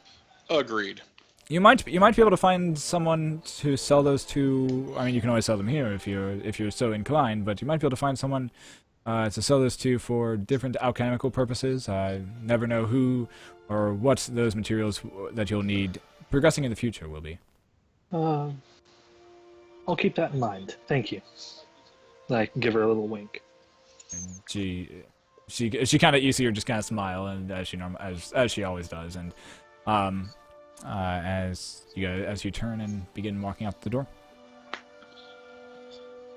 So with that, the party begins. Heading out the door, and leaves the Olymp district. You hear once again a slight as the door closes, and you see a slight flash of energy come from underneath the door, underneath the door frame. You make your way through the rest of the Yolamp district to the blue house. As you walk in, it's pitch black. It's dark. It's like super dark. It's pushing probably about midnight at this point. You walk into the house, and you find that there is no bodies anywhere. You find there's still piles of ashes occasionally, but it seems in different spots. But there are no bodies within the house at the moment. Well, should we rest for the night? Or just stay down here? Or... Yeah, let's stay down here. Upstairs is pretty gross. Yes, let's. Do you think that we should check the place out, see if there's anybody else possibly here that might come across us? We should probably set a watch rotation, too. I want somebody watching that entrance to the sewer at all times. I will take the first watch. I require very little rest, seeing as I spent a good deal of time in trance not too long ago. Kind of elbow Karma and start going up the stairs. You want to help me out? Sure. Go check the upstairs. So is also going to come with as well. So Salix, Karma, and Amir all head upstairs as you take the next. Yeah, I'm gonna post up on the sewer entrance. As you three take the next 5 minutes to look around the upstairs. No one seems to be up there. No one seems to be really. It doesn't seem to be disturbed. Doesn't seem to be changed at all. Karma, you do notice a slight thread on the ground where Salix tried to, or where Salix attempted to open up a door and check for traps as they were, and as the door opened. Oh, sorry, that was Ryven. That was me. Damn it, my memory is crap tonight. I'm sorry, guys. Where Ryven tried to do the thing, and you kind of internally laugh about it. Doesn't seem to be disturbed. Doesn't seem to be changed at all from when you were last here, apart from the lack of bodies in the. I'm gonna shut all the doors. If there are doors to shut. Boom, boom, boom, boom. You shut all 7 doors.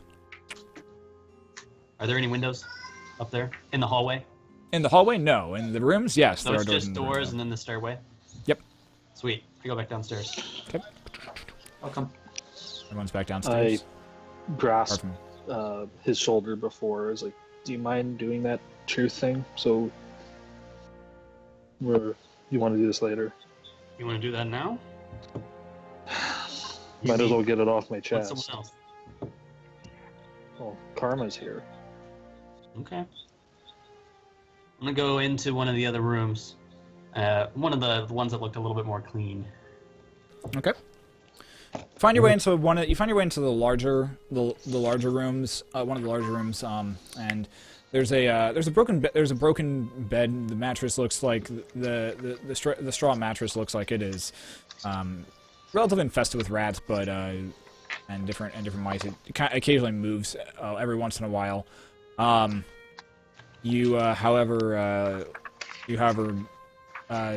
seems to be the cleanest of all the places that you've been in before, so. Okay. One sec, I gotta pull up my speech. I'm gonna cast a Zone of Truth. Okay. I'm gonna say, you're gonna feel something inside your mind that naturally you would try to resist. I'm gonna suggest that you don't do that right now. The only thing I ask is anything that's in relation to the court you do not speak of, as that will break my oath of being a noble. All right. As Salix casts the spell, you feel something in your brain slowly kind of open up. It's not necessarily break, but open up to a point where you feel as though you are willing and you want to tell the truth and the best version of it that you can. Okay. So, usually, I have a series of questions that I would ask. I'm going to modify them a little bit since this isn't quite as dire as those situations usually are. So just answer as best you're able. What is your name? Amiral Nilo. Nightbreeze is Nilo. Night Breeze. And where are you from? Aesion. Actually, that's where I reside now, but I was in a small town, didn't have a name, just outside of Aesion. That's where you were born? I would assume so. And that's where you've lived all your life? Iceland? Majority of it, yes. What is the name of this place? I kind of move my hand around to indicate the city. Arrows? Gonna pause. Okay. Yeah. Now, you have been, as far as we know, and I kind of look over towards Karma, you have been accused of murdering a diplomat to your country, to your nation, and you claim that this is not the case. Are you Yes. guilty of murdering this person? No. And how was this person murdered? He was in the How did courtroom. this person die? When I was in the courtroom, I proceeded to have a council meeting with Danforth and a few of their nobles. We had a break in the meeting while court was adjourned for a bit to discuss the future of other motives of conversation. Proceeding into the next session, one of the gentlemen had to leave. So another person took his spot. He went to go and introduce himself to the court. He suddenly collapsed.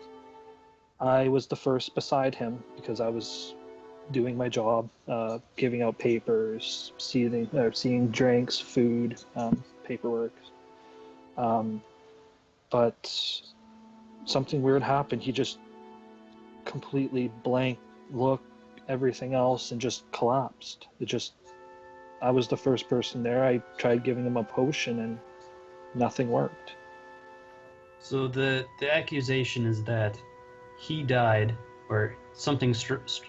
He was stricken by something and collapsed to the ground, and Yes. that this restorative potion that you tried to give him was actually what killed him in the end.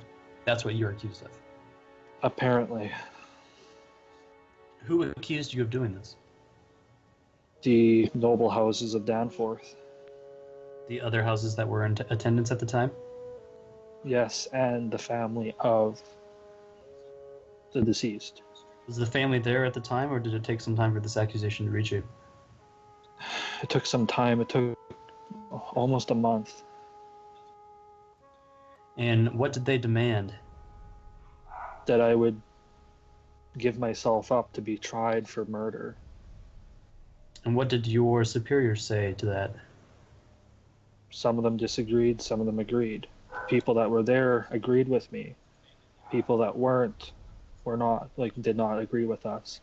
A good explanation was Claire's family. She believes that I'm innocent. I believe her father believes I'm innocent, but her mother thinks I'm guilty. And you're elves, so you have access to this probably more extensive magics than I have at my disposal. And a magical court decided that was unable to decide if you were guilty or not, or you ran away before that? We didn't have the magics to do that at the time. The closest would have been Singorn. Closest Singorn. Feel the Okay. magic. You feel the divine energy beginning to wane. Throughout these last few questions. Okay. Well, under that spell, you cannot lie, and so, to the best of your knowledge, you are not guilty. That's good enough for me for now. But if you're going to continue to be with us for any length of time, we're gonna have to deal with it eventually. Yes. Karma? How would we deal with that, Salix? You're one of laws and men. How would we go about proving her innocence? Well, unfortunately, since she was accused of murder, and that action took place a while ago, that scene or any evidence that we could collect is probably gone by now. We could That would have been 2 months ago. Yeah, so any evidence that we could collect would just be accounts of what happened. So we need witnesses. The other representatives of Danforth that were there, did they also concur with you being guilty? Yes, as far as I know. Okay. Well, My family believed it was a ploy against the Elven Council. What if a truth spell exactly like this, Salix, can this be used as evidence? in any court that recognizes magical truth as such, then absolutely. Anywhere in Zebros, as far as I know, this would be incontrovertible evidence. And if you need to know, my direct parents that were in the room at the time is Carrick and Lishana. They were the advisors for that meeting. You feel the magic, or you feel the divine energy finish, and Clarissa or Emerald, you feel that openness suddenly close off again. Well, this already sort of confirms the feelings that I had before, so it's not for me to speak for the whole group, but I would be comfortable with you staying with us. You head back downstairs. Tyrion is taking the first watch, watching the barrel that is still there, unmoving. It's not has not been moved. Nothing seems to be touched in the room. Although Tyrion, you do notice that the barrel is the entrance is sealed once again. It is not what it was. It was not what it originally was, where it was left where it was open. It has resealed itself. You take the rest of you find some bedding, or take out your bedrolls. Manage to find as comfy as a spot as you can, a little farther away from the ash that used to be these undead ghouls.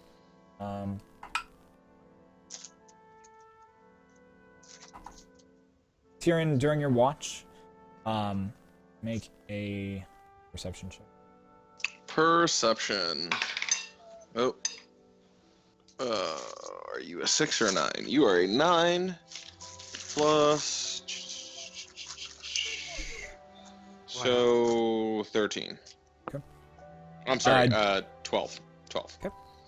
During your watch, you hear the snoring and the sleeping of your current party and your current comrades in the other room. You also hear You also hear from the barrel and from underneath, which you know to be the entrance to the sewers, the sound of running water. The sound of like slightly running water down there.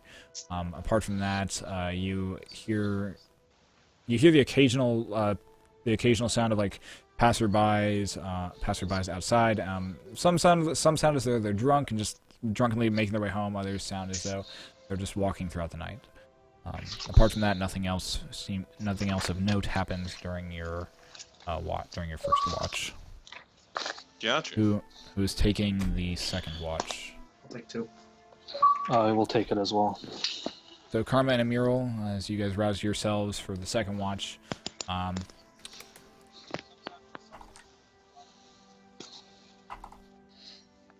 mean, I'm just gonna stay there because I don't really need to like lay down. I'm just gonna trance. so Guys, Amiral don't and- freak out. I'm trancing on purpose this time. So if you need me, you can rouse me. Well, actually, I'll know. Don't fear. Nope. I'm not gonna. I'm making that joke tonight. Oh. Giggity. So Karma and Amiral, through the rest of your through your guys' watch, make a perception check. It's natural 20. Oh yeah. It would be 27.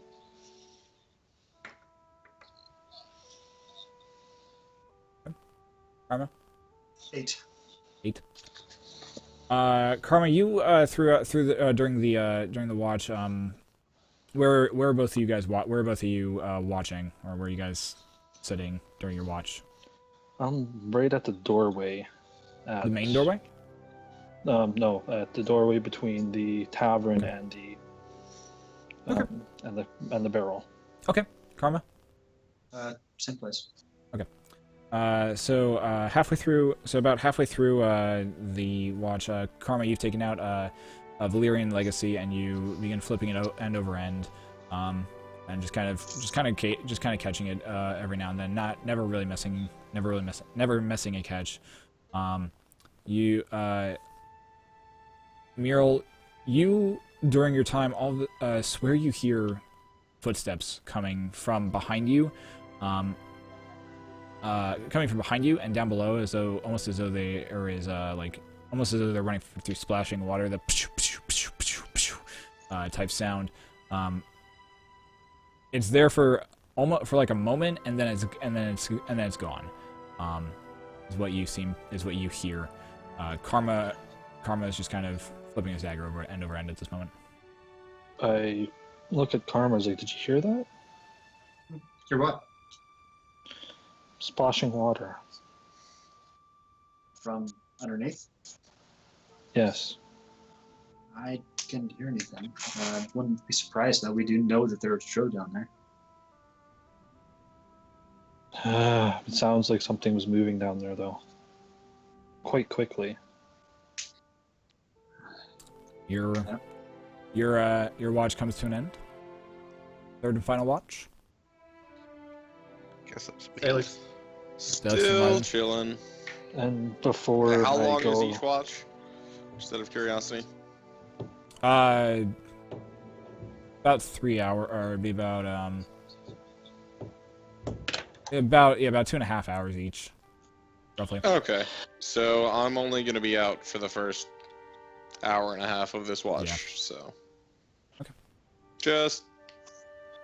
and just before I saying. go for the watch, or to go back to sleep, trance, I tell Salix just to keep an ear out for anything by that barrel. I heard some splashing down below. I was hoping they'd stay in their caves. I guess I'm not surprised they're in their phones.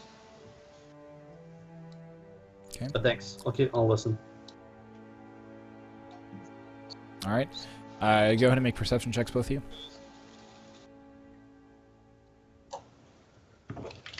Who? Ryven and You got a good one, Salix. because I got a 4. 19. Wait. Yeah, 19. That's a plus 7. Uh-huh. Okay. Where are you guys stationed? I'm gonna be. I'll be in the tavern, Is there anything Kind of by up the- high like- on the first floor? leaning against the door frame in between the cellar and the tavern. Okay. Ryven, where are you at? Is there anything up high in the first floor?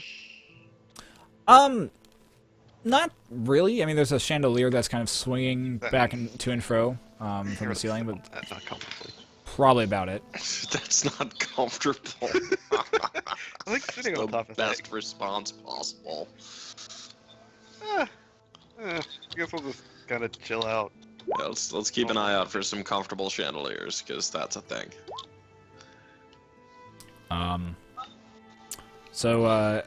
arriving through your shift, you look. There's something that catches your ear as the night is coming to a close. You hear the tapping of a stick on stone coming from the outside of the tavern. And there's the shuffling of feet. Like it's almost as though someone's not taking steps that they're 100% sure of. It's more like a slight tap, tap, tap, tap, and then the shuffling of feet as it's over stone, from what you can tell. It slowly works its way across the tavern from where you are sitting at, and seems to be moving closer to the center of the city from what you can tell. But it's outside. Outside the tavern, yeah. Tap, tap, Tap, tap, tap. Eventually, it fades into nothingness. And the rest of you rouse yourselves as the sunlight begins to peek through the closed shutters in the tavern, and you all wake up well rested. Hit points, your health and wounds healed after a wonderful night's rest. So, you wake up in the tavern. Man, I slept really well. Did anybody see or hear anything interesting last night? Well, Emerald heard something. Pattering of water. Somebody traveling through water. From below. Well, let's hope that's not our pointy, dark, evil, elfy friends. Maybe it is, and it'll be easy to find. It would make sense. They're underground. They have an access point to the surface. Well, I don't see much point in waffling about. Why don't we get on with it? Okay. I agree. All right. You make your way to the back room. You find yourself staring at the barrel again. It is currently closed. Oh. So Alex will go push 1 and 2. 3 and 4. 5. You press the nut. You press the specific planks in sequence. There's a as the lid of the barrel flips inward, and then slowly begins dropping down, and revealing the ladder down into darkness. I still don't understand how that kid could get through here. And I proceed down. You end up you all end up making your way down the ladder. Once again, remembering how long of a ladder this was. It's quite a long ways down. You eventually make you eventually. Yeah, it took us like what, a half an hour to get down there the first time. Yep, half hour drop. Before we go down, Riding with someone. I was going to say, before we go down, I want to offer Clarissa to ride in my backpack if she wants. Yeah, actually, someone's backpack would be appreciated. Stabby one, I haven't ridden with you yet, so might as well make this the inaugural. All right. Make yourself comfortable. Oh, watch out. There are a few daggers strapped in here and there. I'll just take them out. Why do you have so many daggers? You never have too many. So as you make your way down the ladder that takes you a good half hour to traverse downward, as soon as the last individual's feet touch the ground, you look up and you see the light slowly disappear above you, as the lid to the barrel, from what you can tell at the bottom, slowly makes its way back into place. I'm gonna pull out one of the stones, the sending stones. Okay. Or pull them both out. I'm gonna hand one over to Karma. Say, you're usually out front, checking for things that want to hurt us. Appreciate it. Okay. You take the almost what looks like just a kind of a clip-on earring, and you place it over either the top of your ear, and it feels a little loose before there's a magical, and it forms directly to your ear. Now it looks like there's a slight gold sliver portion of your ear. Perched right at the top of it. So I'm gonna hold the other one out towards Clarissa. It's like, since you have sending, would it be best that you have this, or best that someone else besides you have this? Well, the thing with my magical message is I have to initiate it, so Oh. it might be best if I have one, so if Karma needs to relay something, he can tell me, and then I can just message it to everyone individually, since I'm usually with the bulk of the group. I don't know, though. It's up to you. Makes sense to me. We'll kind of drop it into her hand. All right. More jewelry is always welcome. As you affix the sending stone to your ear, you also feel there. It's very loose on your gnomish ears before there's a magical, and it forms directly also to your ear as well. All right. Looking about, you see 5 tunnels in front of you. There is as you remember, there is the farthest right one is the one that looks as though it has been blasted out from the inside.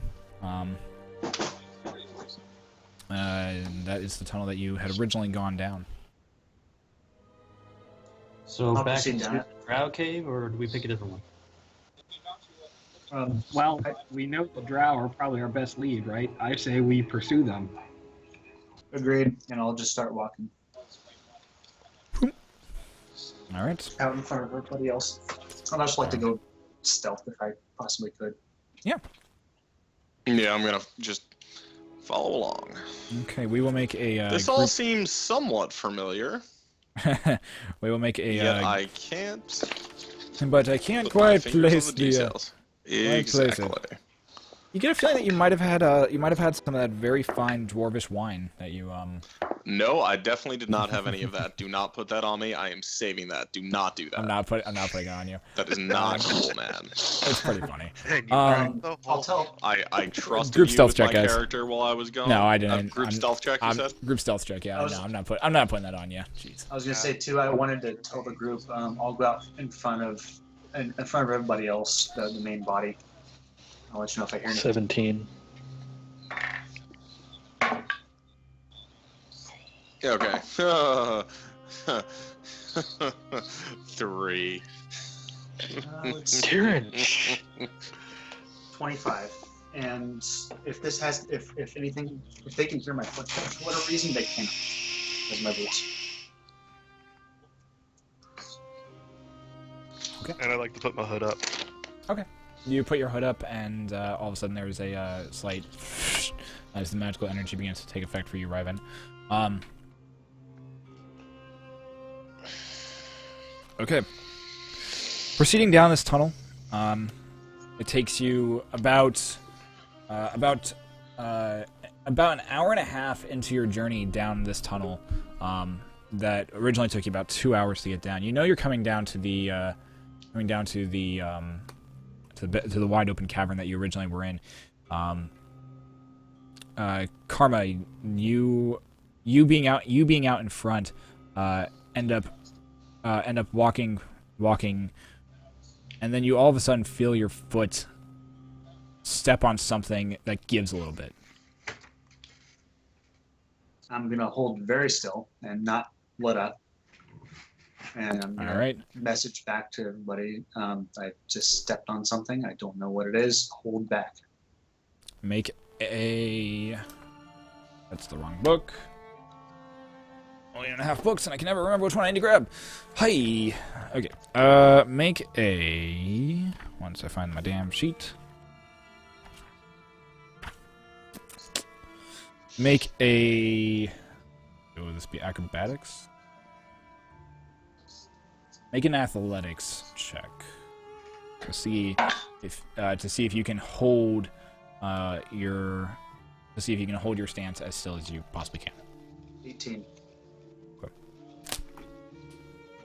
So you feel yourself. So you feel your body slowly, like you feel You feel the pressure. You feel how much pressure you need to hold on to this plate to keep it, or whatever it is, to keep it from moving. And you manage to move, like, you tense your body, and then you realize that in order to keep this pressure, you should probably really, like, try to be as still and as relaxed as possible. So you take a few deep breaths.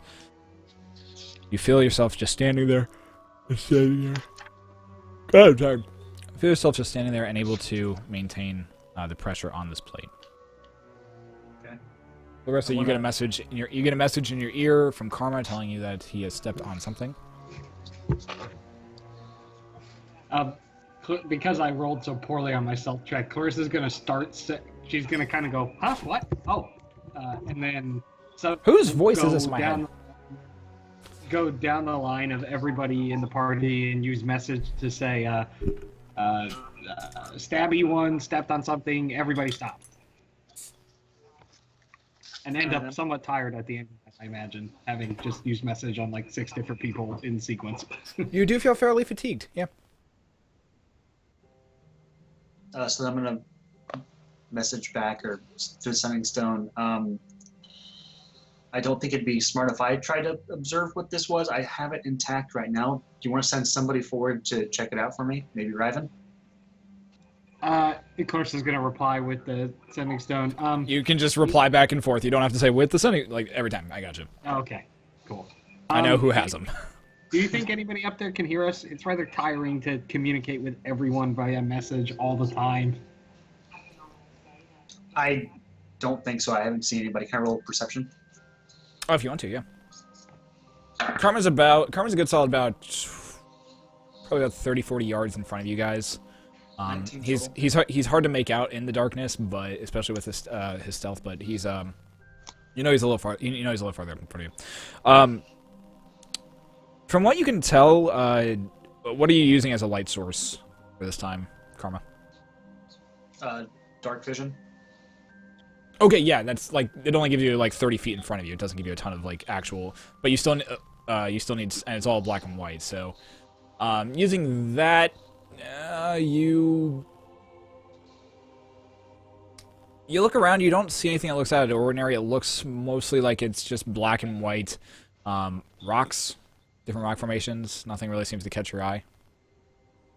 Okay, I'll just send back. Yeah, it seems clear up here. We can talk out loud. Yeah. All right. So Clarissa's going to say out loud, Karma thinks he may have stepped on some kind of trap, but not triggered it. Does anybody here have experience with disarming this sort of thing and can go forward and take a look at it?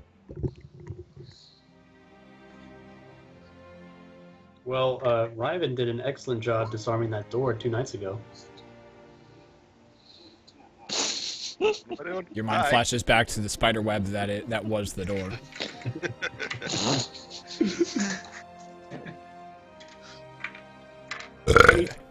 Don't make me call on somebody.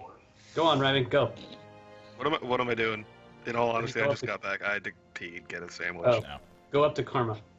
I stepped on something, and I don't know what it is, but it's a pressure plate of some sort. I kept pressure applied onto it. I'm way ahead of everybody else. Which Clarissa So you want me to try to disarm refers a to. trap, possibly? Yeah. Yeah, give it a shot. Well, don't stand there and talk about it. Go up there and do it. You feel Clarissa's arms like slam into like the back of your upper thighs, as you kind of go stumbling forward a little bit. As I hear him get It's tap a him on the gnome. shoulder. How did a gnome push me? I'm gonna It cast wasn't guidance like a on shove. It wasn't like a hard shove. It was just more of like I was not expecting this, and you start walking forward. begrudgingly. Well, I'm you're gonna kind of cast like guidance on skinny. him. fairly and weak looking, fairly I feel like. begrudgingly, yes. Me? You make your way up to Hey, you all Karma. those robes on. Who knows? You make your way up to Karma. You find him standing. Fun You find him just standing there, about as still as he can at the moment. As I hear him get close, I'm gonna gesture to which foot it is and say it's this one. I don't know what it is. Okay. What am I rolling here for? Well, I don't know. What do you want to do? What do you want to do with it? What do you want to try and figure out? Can I I guess first I want to try to figure out like anything about the trap. So I'm guessing it's a pressure plate. Can I see if it's connected to anything? Can I look Okay. around and see if like Okay. Make an Indiana investigation. Jones style spikes are gonna shoot out of the wall? Make an investigation check. I'll roll a 15 on whatever I was supposed to roll. Plus what? So 60. Investigation. So, looking about from what you can tell, it is a pressure plate. It does trigger something. What you can't quite figure out.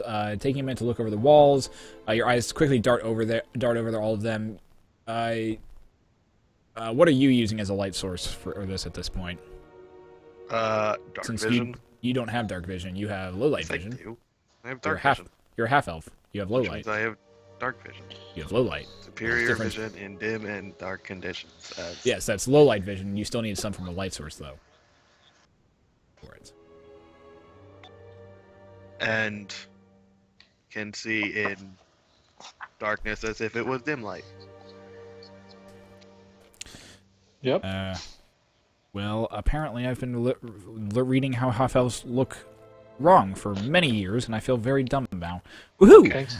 Thanks, No, Joe. like, I They're not copied nearly it. as nearly as cool as regular elves. So Dark I visions. was Thanks to worried your about elven it. blood, you have superior. Oh, what do you know? You do actually have dark vision. Interesting. Because you're half elf. You can see in dim light within 60 feet, as though it was bright light, in darkness as if it was dim light. Okay, so looking around, your eyes quickly dart to the walls. You see, expecting to see little holes pockmarked around there. Looking around the walls, there appear to be no holes. Nothing that seems as though a little dart's going to pop up or anything like that. Are we on solid ground? Because I know a lot of this is liquefied. It is, looking at the ground, it's mostly kind of like, it's more of a sandy type. It's more kind of like a sandy, like loose pebbles occasionally here and there. But it is about as solid ground as it can be. Okay, so I just mean, like, I know for a lot of that sewer, we were in, like, liquid up to our waist. So I was trying to figure out if I'm trying Liquid is a Yeah. generous description. Yeah. if I'm trying to... No, this appears to be very dry. This actually, contrary to popular, there's like yes, the walls are kind of like wet and slick, but it's most of the ground and everything is fairly hard and compact earth from what you can tell. Well, Karma, I can try to disarm it, but I don't really know what it is or how to go at it. Doesn't look like it triggers anything. Projectile based from the walls could be poison. It could just be some sort of alarm system. I don't think we have anything that we could counteract your weight with. I can give it a shot at disarming it, but I make no promises that I'll actually know what I'm doing. It's probably best if you move back. I'll jump off of it, and we'll go from there. If I get hurt, I get hurt. Better just I get hurt than everybody else gets hurt. Yeah, how far back are we? You guys are about 40 yards behind him right now. 40 It's yards. about Oh, okay. 120 So it's feet. About 120 no, it's feet behind him. precisely 120 feet. So I'll say back to Clarissa then. Ryven can't find anything it's connected to. I think it's best he's going to return to you guys. I'm going to try and jump off of it. It's best I get hurt and not anybody else. Can't argue with that. Okay. We I'm try gonna not to get step hurt. back, I guess, a little bit. Enough that I think it's safe, but that I can still see him. 'Cause it's pretty freaking dark up there. Yeah, it's pretty dark. Okay.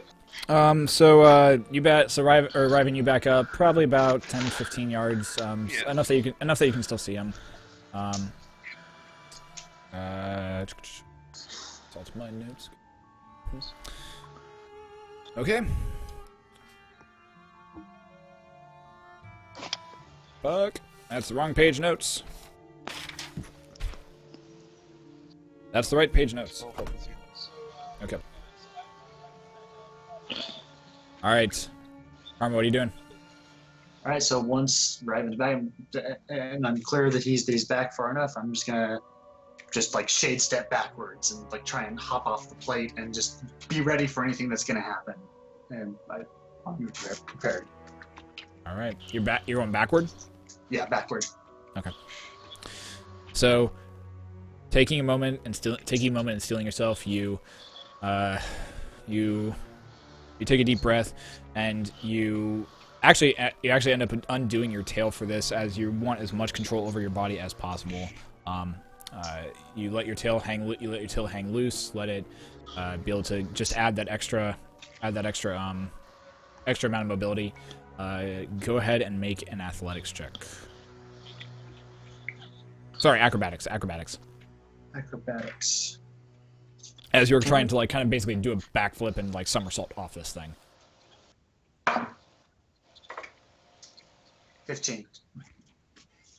Okay. So, as you bound backward, arcing your back, you feel your back strain. You take your hands out, allowing for your hands to meet the ground. You allow your feet to follow through directly after them. As you're kind of mid handstand, you hear a slight click as the plate pops back up.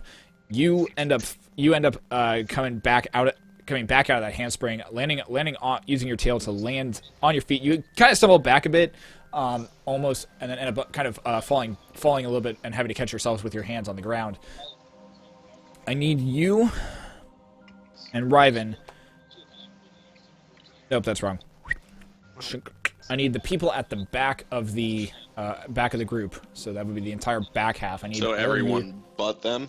Everyone but those two. I need everyone else to make dexterity saving throw. Oh god. Can The things I'm good at, I'm not there for. Clarissa, you're not in the backpack, I take it. 22. No, I'm gonna. 7. Yeah, Okay. that's 7. Is this magical, It Nathan? is, I would say no. This will not be magical enough. No, bad panda. 7. I was gonna say, isn't Clarissa in the back of Karma's No. backpack, or She got out at the. She would have gotten out as soon as I got to the end of the ladder. Yeah. Yeah, knowing the gnome, I'm fairly certain Okay. she didn't stay in the backpack while they were investigating. Salix the traps. got a 6 on that. Yeah, not a great roll, Alright. guys. Okay. You roll. Just really, really all around not brilliant.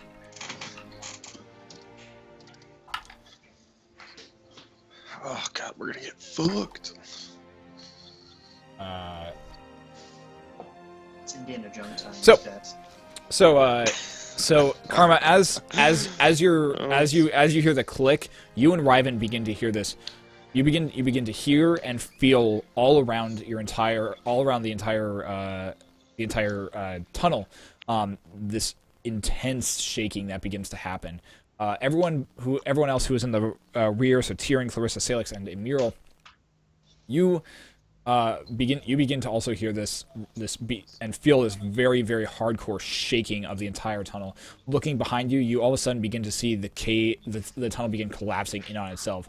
Portion after portion after portion, slowly coming up, or not slowly, but very quickly coming up to where you are currently standing. Emural immediately takes off, running forward towards Karma and the rest of them. Tyrion, Clarissa, and Salix. It all takes all of you a second longer to register that, oh crap, this is actually this is collapsing in on us, and you begin to start bolting. You guys end up making it about Riven, Karma, and Amir all make it into the main cavern itself where you originally fought the Umber Hulks without incident. Tyrion and Clarissa, both of you managed to get there, but as you are getting there, you feel there start to be stones that start slamming into your bodies as you are running through this tunnel. Same thing with you, Salix. All three of you take 12 points of bludgeoning damage as these rocks come slamming into your bodies.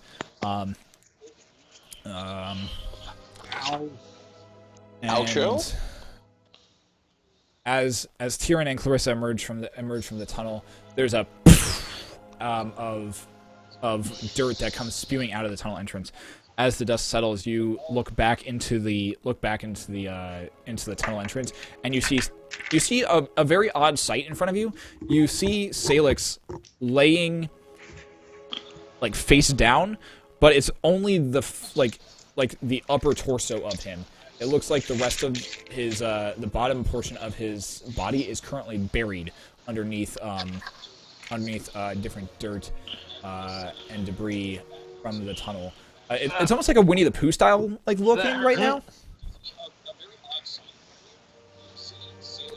So that is what. Help here. You see. This hurts a lot. Uh-oh. Alright, I'm gonna run over and help him. Same. I'm gonna cast Thorn Whip and use it as a grappling device to pull the rocks off of him from the starting. I'm from just the gonna top. start pulling rocks off him. Okay. Go ahead and make strength checks, all of you. Okay. That's a little more up my alley. 18. Yep. Ooh, 18. 15. Okay. Good for me. So okay. So Tyrion and Karma are able to start moving some boulders off of Salix. Luckily, it takes you the better half of a good hour to fully get him unemerged from this pile. Eventually, after the course, you do manage to get to the point where you think you'll be able to pull him out of there, and you do. He is freed. He is able to stand up and move around as the rest of his body comes out from underneath the rubble. Is Bray okay? Hey man, you got fucked up. Bray is currently Alright. Bray is currently sitting at the was helping move all of the rubble, and is currently sitting with her back against the stalagmite or the stalactite that is coming up from the ground at the moment. That was eventful. I know we're here now. Yeah, we're not going Okay. that way. Yeah, Ah. definitely not. Ow. Can I look over towards Karma and Ryven and say, can you make sure that we don't get surprised by anything? I need a minute to rest here, or a few minutes. And besides my ankles and toes and feet and my poor legs, is anyone else hurt? I'm fairly hurt. Gnomes are not meant for absorbing rocks. Anyone else? I took a few rocks, but nothing I can't handle. Just the three of us? Okay. Yes, I believe we were the only three caught in the fray. Okay. You, most of all. Yeah, I'm gonna do Channel Divinity. 10 points to Salix, 10 points to Clarissa, and 5 points to Tyrion. All right. Okay. Thank you very I'd much, like good to sir. head down the tunnel and post up stealth. That's And exactly what I was going to say. Well, Keep it's an eye going on. I want to go ahead and perception. Okay. So while that's happening, Karma and Ryven, both of you make stealth checks as you progress forward.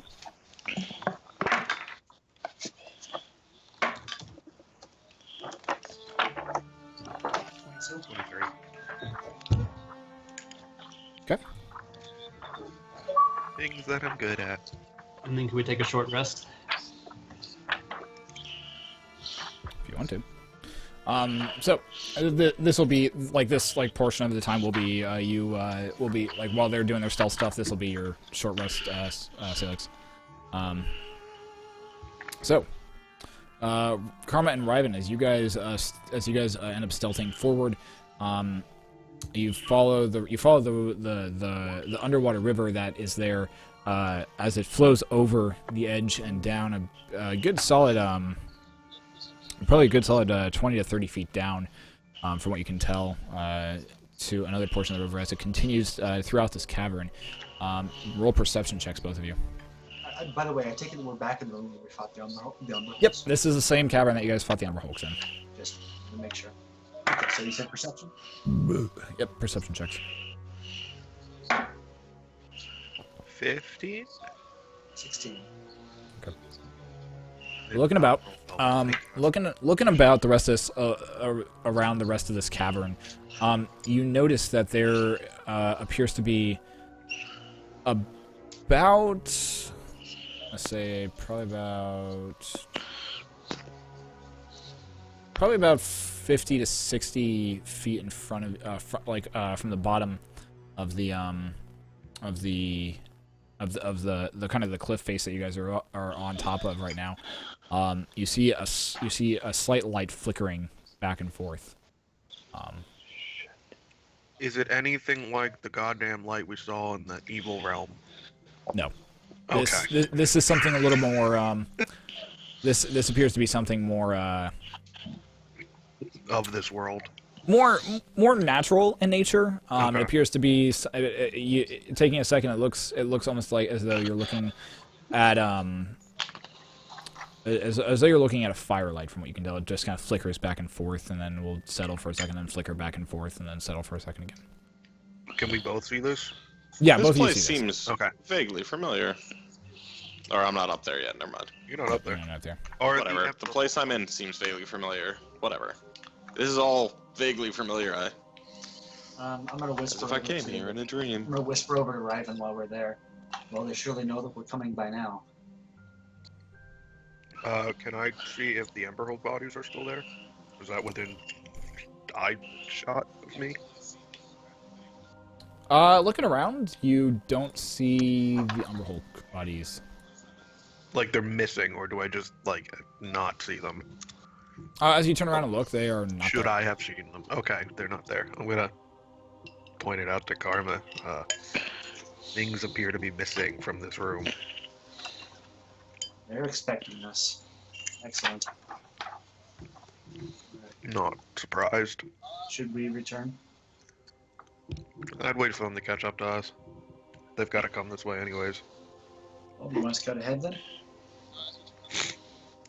Not, I mean, I feel like we should warn them that there's the light up ahead. I don't want to get ourselves into a fight without Okay. due backup. So You then saw I'll how many just there message were. back to Clarissa then. We see a light up here. You guys go ahead and stay there and get rested up. We'll stay here and keep an eye out. You saw how many there were Okay. when we Is it a pretty light? fought in here last time. Looks like a firelight. Interesting. Could be a trap. Careful. We're not going to approach. We're going to stay where we are. Wait for you guys to catch up with us before we continue on. Don't come up with light though. Don't come up with light though. Got it. Come up with torches blazing. Got it. And Salix's shield lit up like a beacon, please. Sarcastically. Good plan. I'm gonna look at Karma like, the fuck are you saying to them?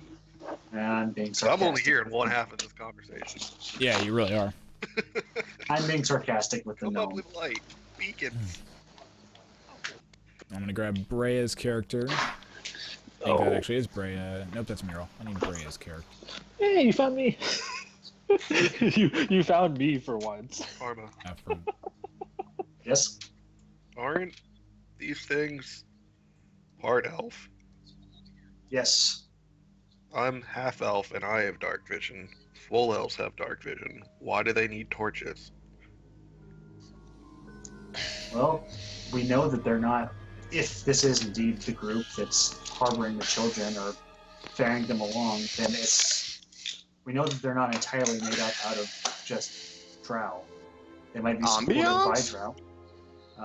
But we know that the Lady of Shadows is most likely with them, along with her cronies. So that's why they would need a light. I don't know if that's good or bad for us. Little column A, little column B. All right. So as you guys begin taking your short rest, you have this pointed out to you by Karma, and what do you guys wish to do?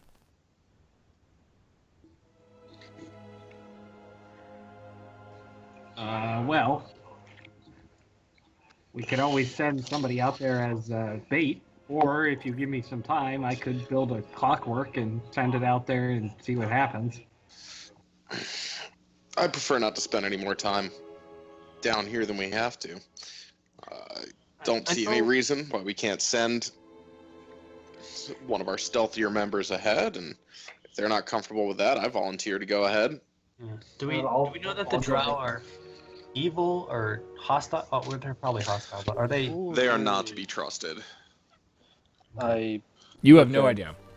I look fair. at. You just the know what you've heard Salix from and- stories.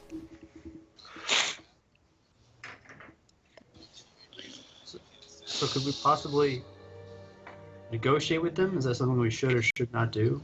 Should not. Should not do. I will be honest. I can hardly present an unbiased opinion of the drow. Their very name unnerves me. It is just part of my elven blood. I've heard my mentor speak of them. There is a very good reason they do not occupy the surface world. They are best left to their own devices. And if they infringe, they should be dealt with swiftly and mercilessly. I nod towards Tyrion. But again, on top of that, though, this is a heavily biased opinion. I recognize this. However, I still hold firm to it.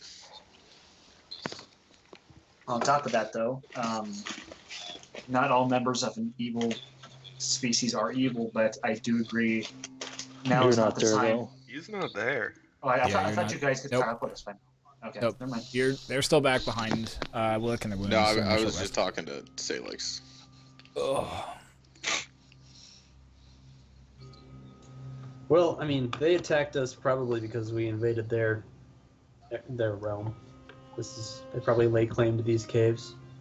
So we can either fight through all of them, or we don't even know if the Lady of Shadows is down here, or if our citadel that we're looking for is down here. They could be opposed to any other groups that are down here. I mean, they could be helpful. Is that not anything we want to? Is that something we just want to dismiss? If you wish to be diplomatic, I will allow you to go there, but I do not have a good feeling about it. Elfie elves, Tyrion or Emerald. Do drow speak like normal Elvish? Like, can you speak to them in their language? As far as I don't know for sure, but yes, I do believe that they are familiar with the tongue of our people, They were once. sundered though they may be. I can't decide then if it would be best to try to have one of our elven members speak with them, or for you, Salix, as a Ugh, priest fellow. they don't like anyone. Can you make that again? I can speak Elvish. They don't. Fantastic.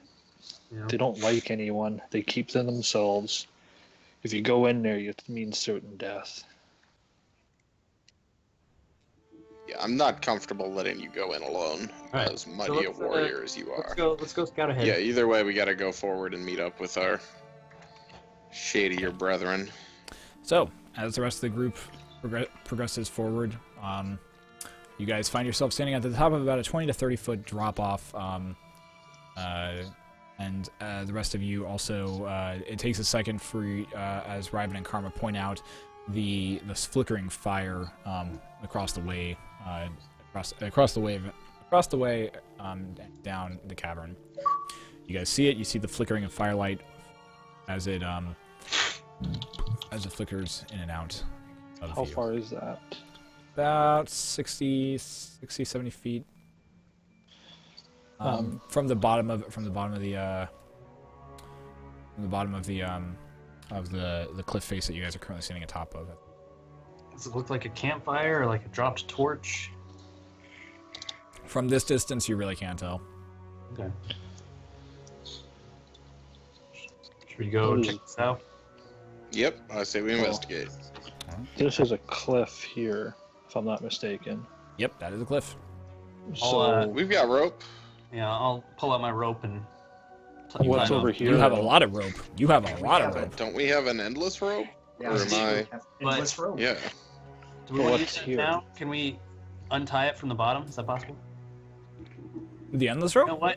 I got an idea. If it's endless, we don't need to even make knots.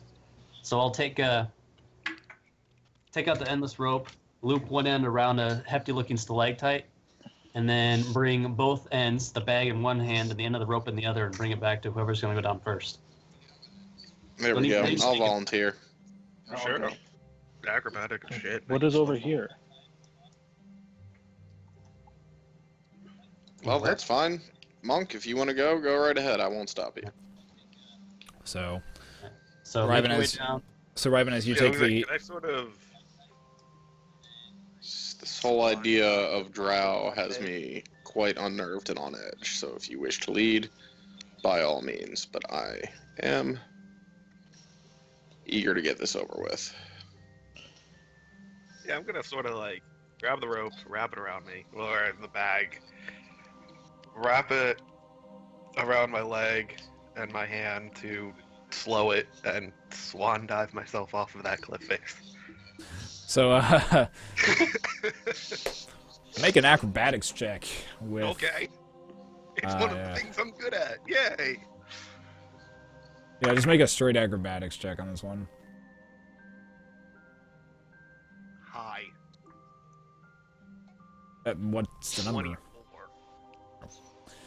Very gracefully, you see as Riven takes the bag of holding, puts it over himself. He takes the one side of the or takes the end of the endless rope that he currently has, and that goes back around the stalagmite, back into the bag of holding, and he jumps off and does like a very graceful kind of just dive off, going straight down into a very graceful dive. You feel the rope from the bag of holding continue to pull and continue to go. You see the ground rushing up toward you. And all of a sudden, you slam right into the ground. Oh, I want to slow fall. I told you I was slow falling. You take 12 points of fall damage, and you take Faceplant damage. You take 2 points of rope burn, as the rope was constantly going all around your hand and around your legs. Well, And -3 to pride. do I still get the slow fall? Because I kind of said that 3 times when I was doing that. You tried to. I'll say that you tried to like make it slow fall, so you tried to make it slow fall with your legs, but having the rope as it was continuously coming out of the bag of holding and going around your leg, the friction still would have had a lot of like different things. But you do manage to land. You painful. I could use my slow fall skill, which reduces fall damage. Oh, then yeah. So Yeah. was it? So yeah. It reduces fall damage 5 times my monk level, so it's 25 points of fall damage. Yeah, so like even though you're landing like basically face planting on this thing, it still hurts, but like you managed to shrug it off. Okay. Sorry, I didn't realize that was a monk ability. I thought you were Yeah, saying, no, okay, I'm slow trying to make this slow fall. No, thank you. Yeah. No. Thanks for clarifying that's a monk ability. I don't know the Yeah, player's I handbook wasn't anymore. getting that either. I was like, Okay, dude, no. you can say it as many times as you want. But Yeah, you're no. not the Yeah, no, narrator. you get the slow fall, yeah. I want to do it slowly. No, yeah, you get the slow Level fall. 4. Slower, Slower. harder. Harder, The left, harder, the left, harder. the left, the left. Slower. Right there. Okay. Oh, Moving forward. I was trying to make- I'm sorry. Moving on. No, it's fine. Thank you for clarifying that. Yeah, you you get up, you shrug it off. You've had harder falls than that back in the monastery. So, Sure had. That's what she said.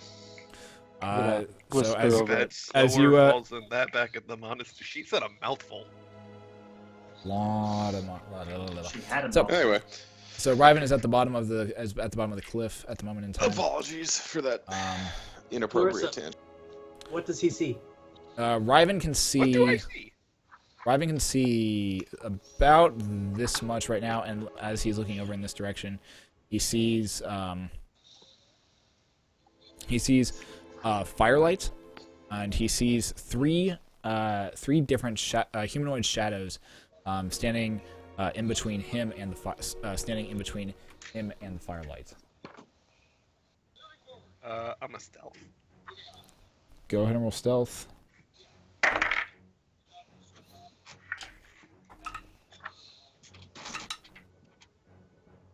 21. As you +7 to stuff. as you duck behind a stalactite down there, you hear one of the individuals who's standing there say something. That sounds relatively like the Soyamaku Saya. Speak Undercommon? No. Alright. I speak. You have no like- idea what the fuck you said. You have no You idea know what what the I fuck he speak said. of Undercommon. I know. Yeah, I know you speak. You have no idea what he said. And So- I'm gonna like tug on the rope in some sort of fashion to hopefully let them know that I'm at the bottom, but that's about it. I'm going Alright. to proceed over. This one Here. begin. All right. We're going to begin proceeding over that way. This one's going to move here. This one is going to move up here. This one's going to wade into the water to about there onto. This one's going to hang back. Can I tell if they see me? I mean, I'm pretty stealthy. Make a perception check if you want.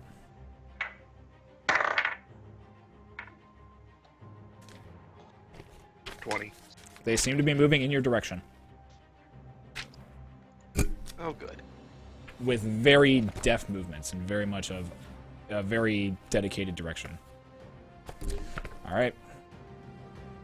I'm gonna drop the bag I'm holding first off because I don't really feel like being connected to a stalagmite anymore.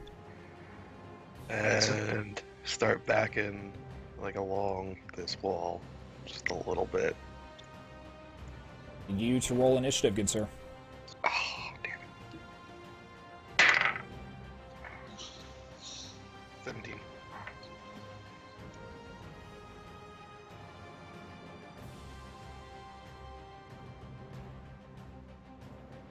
My hood's still up, right? Yep, your hood is still up. Okay, good. It's like key. Oh, wait, that's...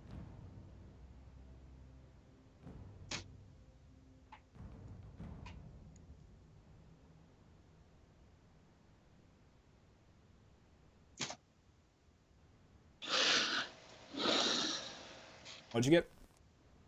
Got 17? 17. That what you said? Yep.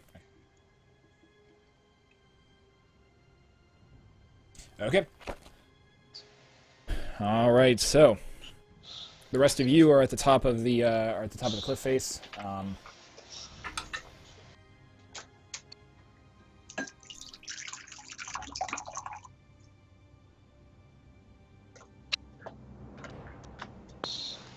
The rest of you are at the top of the cliff face. You begin this. You can kind of see figures moving down towards them, but apart from that, not as much. Clarissa, ask him if it's, what does he see? Is it time for us to come down? How far away from is he, Nathan? Like with He's the, about how the cliff is? He's about 20 feet. He's about 20 feet down from where you are at the moment. Okay, good. So I'm gonna use message and say, "Hey, what's going on down there? There's like stuff moving. Is everything all right?" Can I answer with initiative, or does that take my turn? You can answer real quickly if you want. I'll count as a bonus action though. We've got contact down here. Contact. He says something about contact. As soon as I should we hear go that, down I'm there? gonna go down the rope.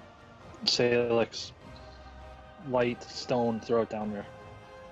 I'll pick up a hefty-looking rock, cast light on it, and kind of hurl it at towards the group that's coming at us, Okay.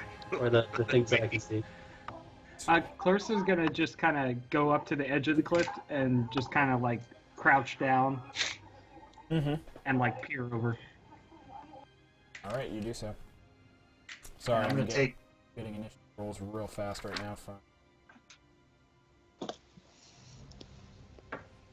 So you want initiative rolls from all of us as well? Not yet. You guys haven't entered it. You guys are still exploring up top. Okay, so as soon as Clarissa said the word contact, I'm gonna go down the road. All right, go ahead and Yeah. roll initiative. Go ahead and roll initiative, Karma. I'm going to follow as soon as Karma's like a decent ways down, so I'm not 13. on top of him. Type in chat. All right, let's grab those initiative rolls. Okay, so 16. All right, so 16 for the Tyrion? 13 for Karma. I'm intending to stay above the cliff and just like support. So Can you see very well down I there? can- Oh, right, so it looks through the light. Aaron with the 16, Karma with the 13. Everyone else, go ahead and roll initiative. Closer with that Lol, 3. love it. I cannot roll tonight. And Mural 18 when needed. It's okay. This represents my best roll of the evening. And that was a 13. And Salix like with natural. the 8. Okay. All right. Here we go. So, top of the round, we have. Imagine dramatic music. Oh, and then I can roll for Bray as well. I'm listening to the Witcher soundtrack, so it's happening. All right, that'll be nice. Tempted to throw some Sabaton on. Let's see, I need my. I think it's the characterizations. I think Bray's stuff. Was I correct? I was. His 14 is a +3, I think. No, +2. Wow, long initiative order tonight. All right. Okay, here we go. You guys ready? Top of the round, we have here, so we can actually see what's happening. Top of the round, we have Mr. Guy number 1. He is going to rush forward, get to about here, and take a slashing attack against you, Mr. Okay.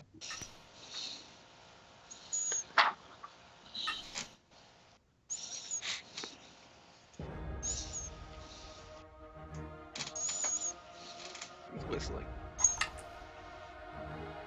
12, You said 16 and 12. 16 and 12 with a +7 on each of those. They both hit. Okay. So you take a total of 14 points of 14 I'm points gonna of uncanny piercing dodge damage. the first one. Okay. Well, whichever one hits the hardest, I'm gonna uncanny dodge. It's going to be the first. It's either okay. So there's the first. Regardless, it'll still be 14 points of piercing damage, and then you will have a. And you need to make a I believe it's a Constitution save. For the poison. Yes, you need to make a Constitution save. I didn't make it. 5. Roll 5. Okay. So, as this very kind of brown, or not brown, it's almost like kind of dark gray skinned individual, like very like almost kind of like black or gray skinned individual with white hair comes streaking up towards you. He has a short sword in both hands and ends up swiping once, twice, finds purchase. The armor takes most of the brunt, but you do feel a bit of warmth begin to seep down your seep on your side. You feel the blood pulse as you feel the blood pulse as you feel something begin to intrude upon your system. Your entire body seizes up. You feel your vision go from very crisp and very good to seeing this kind of almost laughing individual in front of you to blurry and eventually fading into dark as you fall to the ground unconscious.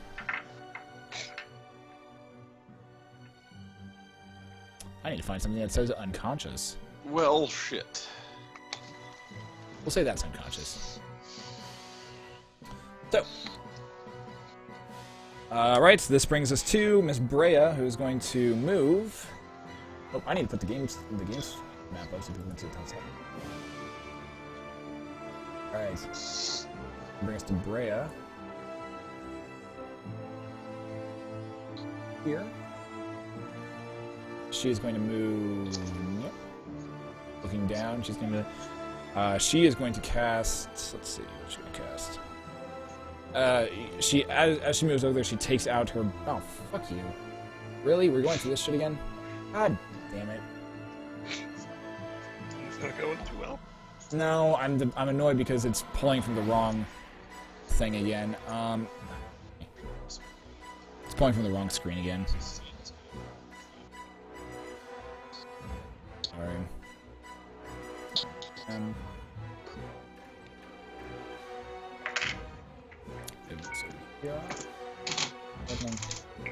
Okay. So Brea is going to reach into her bag of holding, pull out a large staff that has that as she says some form of word, as she mutters something under her breath, the top of it ignites into fire, and she is going to cast firebolt directly down at the drow in front of them, in front of her. That's gonna be a hit. She deals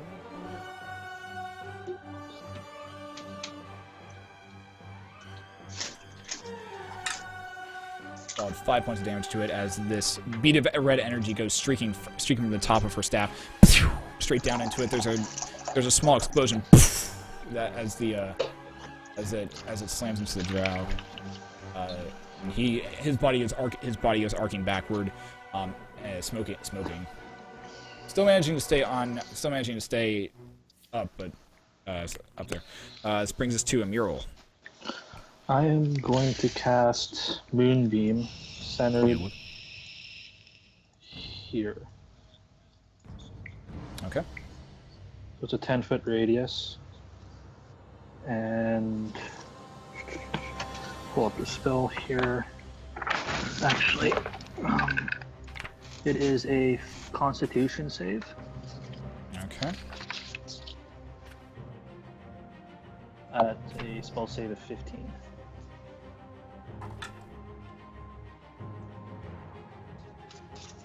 One makes it. Two make it. Oh, just the two there. Oh, just those two? Okay, yeah, those two make it. Okay. I'm trying to look up what Unconscious does. Moonbeam is... Of course, I didn't write down the damage on this. Right. Fuck. 2d10.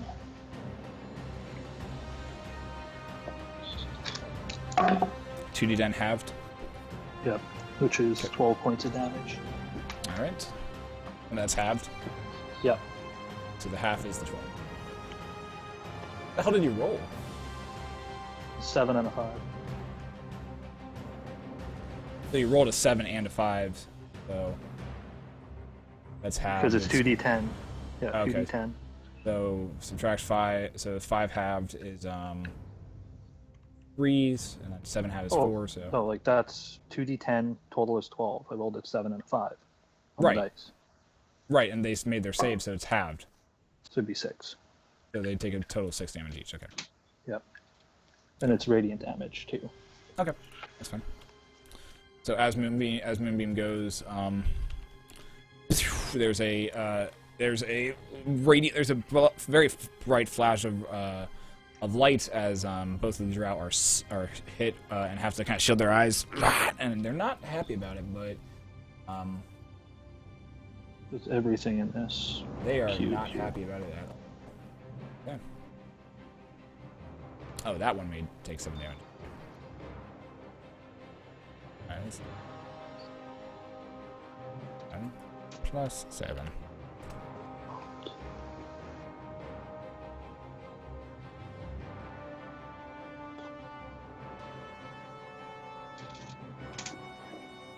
Okay. Moving forward. All right. This brings us to Raven. What are you?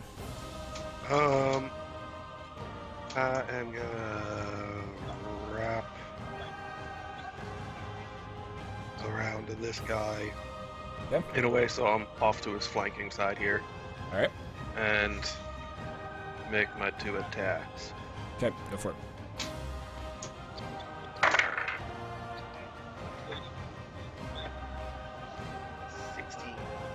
$16 will he's going to see you as he sees you moving around. He's going to see you coming to attack with your short sword. He manages to just block, or manages to take his short sword and just parry it out of the way. Ting.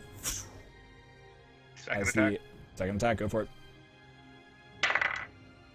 That's a 16 again. I rolled double 8s. Okay, so that as he parries the first one, you see the opening. You flip your short sword in the air. You catch it in the other hand. You slash at him. This time finding purchase on his body. Now, do I get a bonus action, or did I use it to call up to them? The bonus action would be calling out to them, and you did deal damage on that second attack. So roll your damage on that second attack. Cool.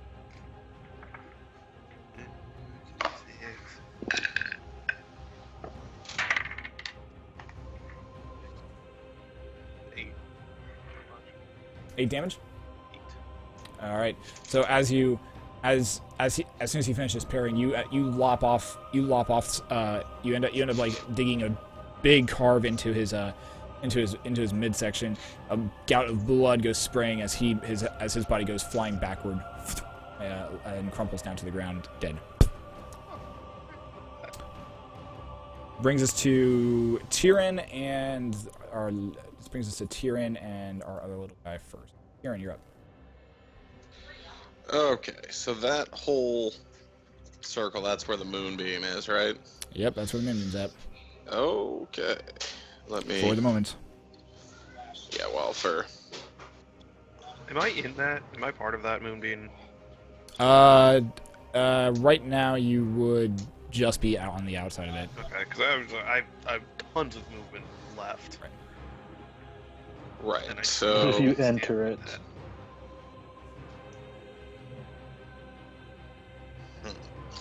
Right. Alright, I am...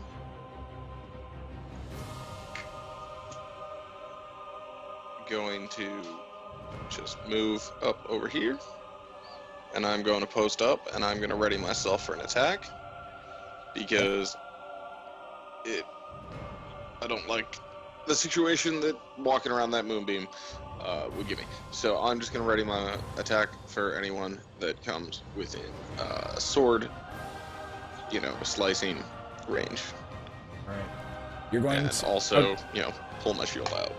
All right. So as you begin moving in that direction, you see three little dots all of a sudden pop into existence directly across from you, and then they end up going streaking straight through the moon, or they end up going streaking kind of straight through the moonbeam, arcing up towards one going towards Larissa and one going towards Brea.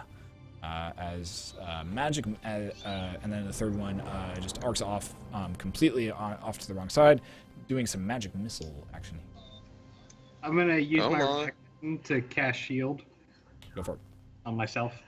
Go for it. So I cast shield. Larissa, you see something streak out through the moonbeam, and you recognizing the very familiar little bolt of energy pressing forward. You immediately tap your chest as the arcane energy throws throughout you, and Brea unfortunately does not have the time to react. Actually, that's a lie. She does have time to react for this. So Brea is going to react. And she's going to see it coming.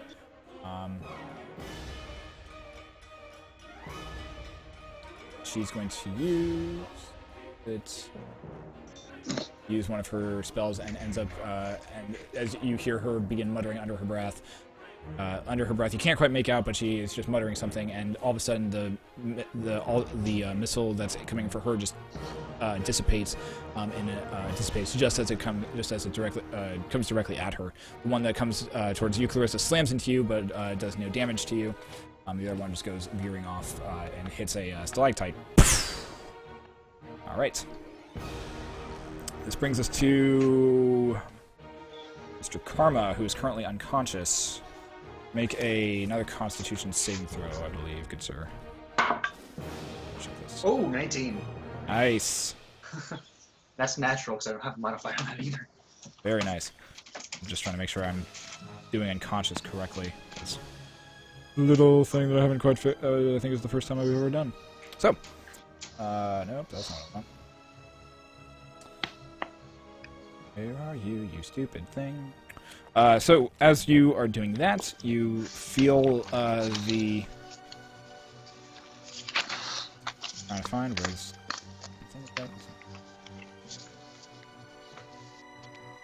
Combat, that's what I'm looking for. That is, taking an attack. Alright, maybe double train being prone. Attack rolls, melee attack roll. Damage and healing hit points damage. Necrotic, blah blah blah.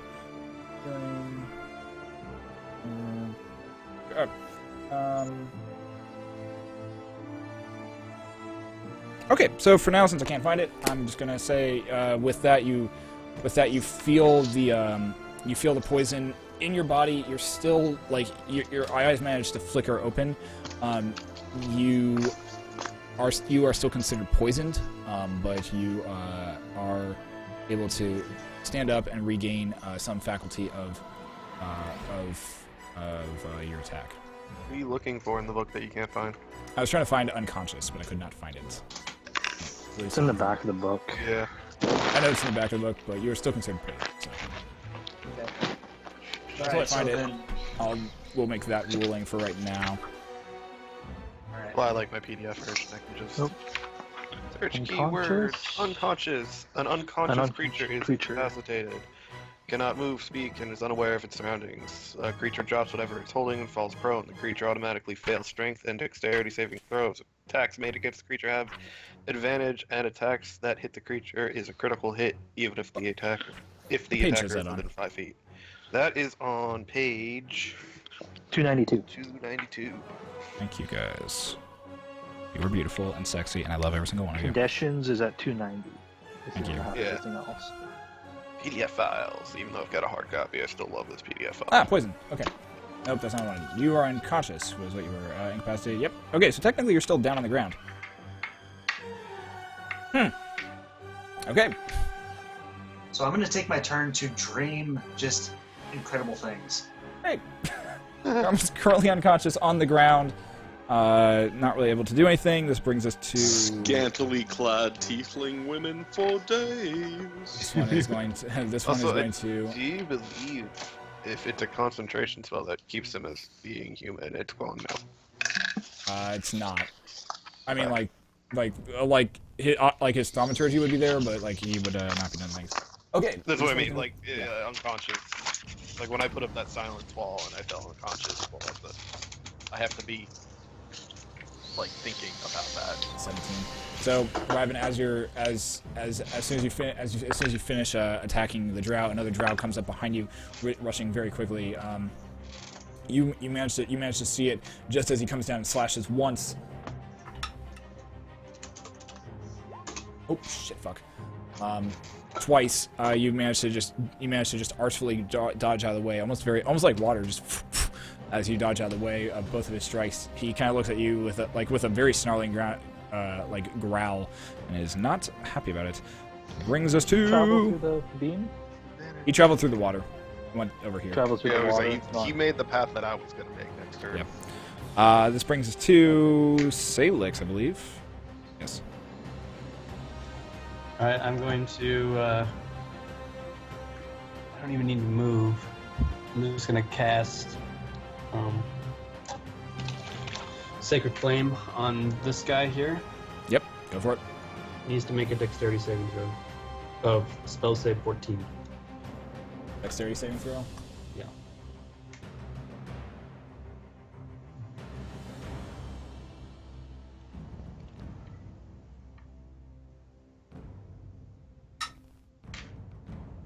A dexterity, you said? Yeah. He rolls a 14, so he fails. Okay. Go for it. He takes 2d8 radiant damage. Nice. Go for it. Roll your damage. Come on, baby. As you take judgment and point it down at the drow that just attacked Riven, you begin muttering a few things under your breath as a beam of energy coalesces at the head of your mace, goes streaking off. For 14 radiant damage. Oh. Damn, baby. So Riven, as you're standing there looking at this drow that just tried to attack you, all of a sudden, just out of the corner of your eyes, see a flash of light go right over your shoulder, right through the middle of the drow's torso. The drow's face goes from a very snarled-looking growl to very stunned, looking down at his chest as there is just this gigantic hole that has been burned through the center of his clavicle, and he looks back up at you as his body falls forward with a as he falls dead. Okay, mechanic question.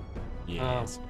Do I need to use an action to climb, or does that just consume more of my movement than it usually would? It's considered difficult terrain, so it's going to be more movement to climb down. Isn't it half or twice movement? Yeah. So from where I'm Each spot, standing, each cube is 10. Yeah. so from where I'm standing, can I About 20 get feet down. to here? So that's 20 feet down. If you use the rope, you would be able to. If you use the rope, you'd be able to probably climb down. It would probably take about 40 of your movement, or all of your movement, to get down there. Because I don't have enough movement. Can I climb down as far as I can on my What's turn? your movement? 35? 30. Oh, 30. If you want to use your bonus action in order to to get down the rest of the way, I'll say you can do that. That's fine. Yeah, I just want to drop to the bottom of the cliff. Yeah, go for it. It'll use your movement and your bonus. It'll use your movement and your bonus action to drop down though. That's fine. End of my turn. Cool. All right, this brings us to Miss Clarissa.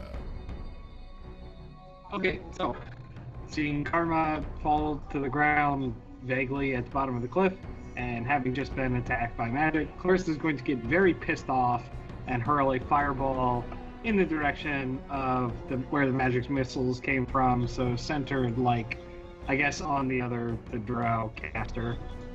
Make a magic attack with disadvantage. Okay, I'm going to use my bend luck to make it less than disadvantage, so just straight roll. Just a straight roll? Okay. Yep. The reasoning it is with disadvantage is because you're trying to look through this very bright light that is currently happening right now, and it's very hard to see directly through. So go ahead and. I got you. That's right. Cool. But with that, it'll be a straight roll. Okay. Ooh, yeah. 23. 23. Oh. Damn. Yep. All right. Yeah. Go ahead and make your attack. Okay, so I assume I'm gonna hit this the caster and then this dude as well. Depends on what you're doing.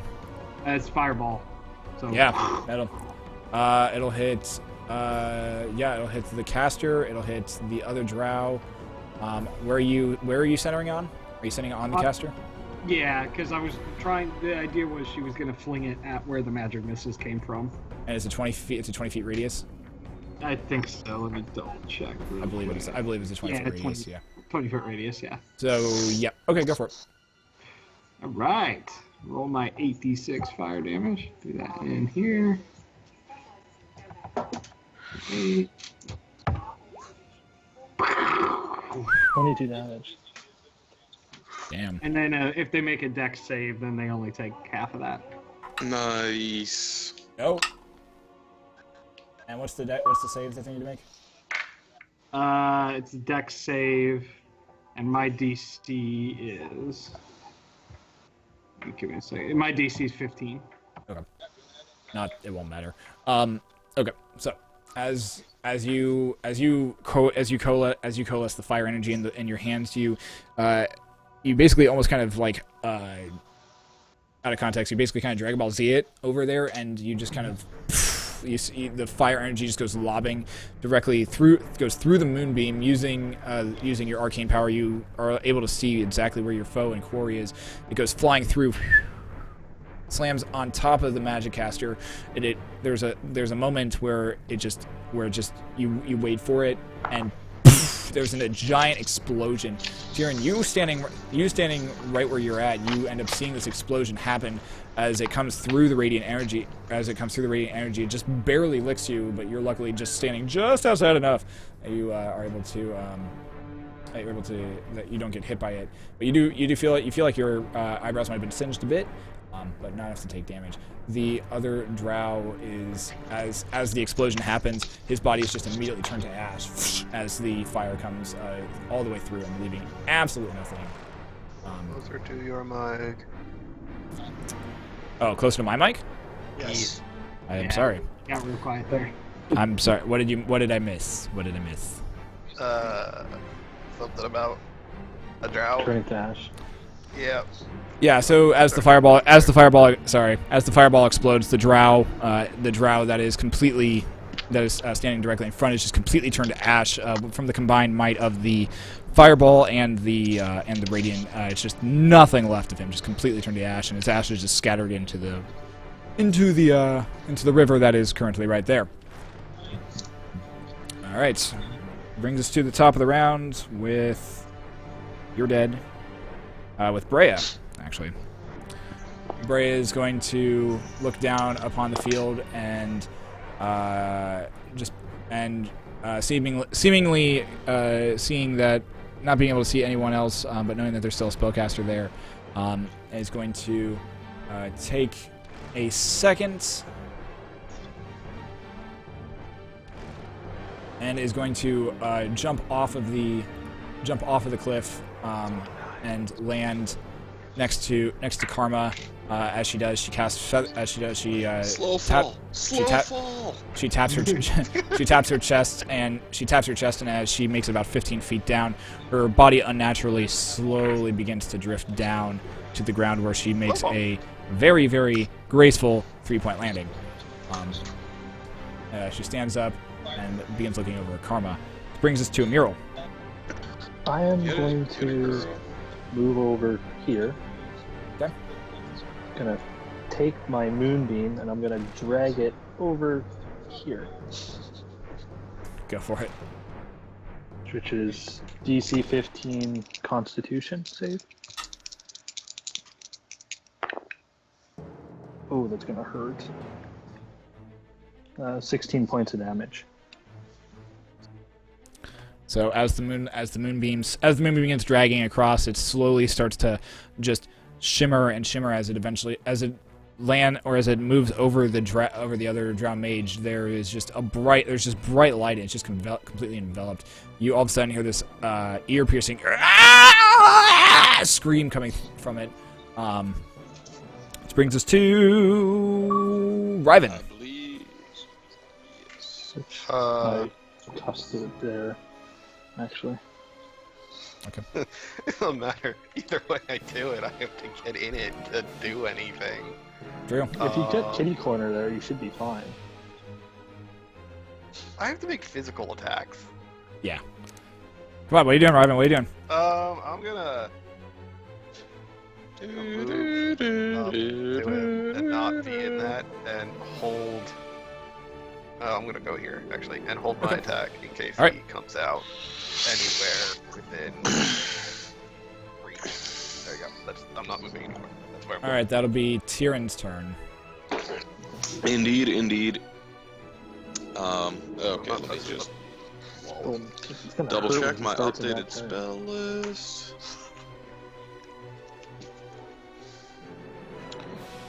Alright, so that is sorry.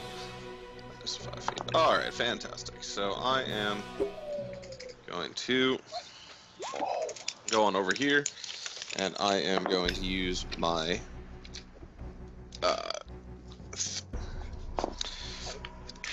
Nature's Wrath.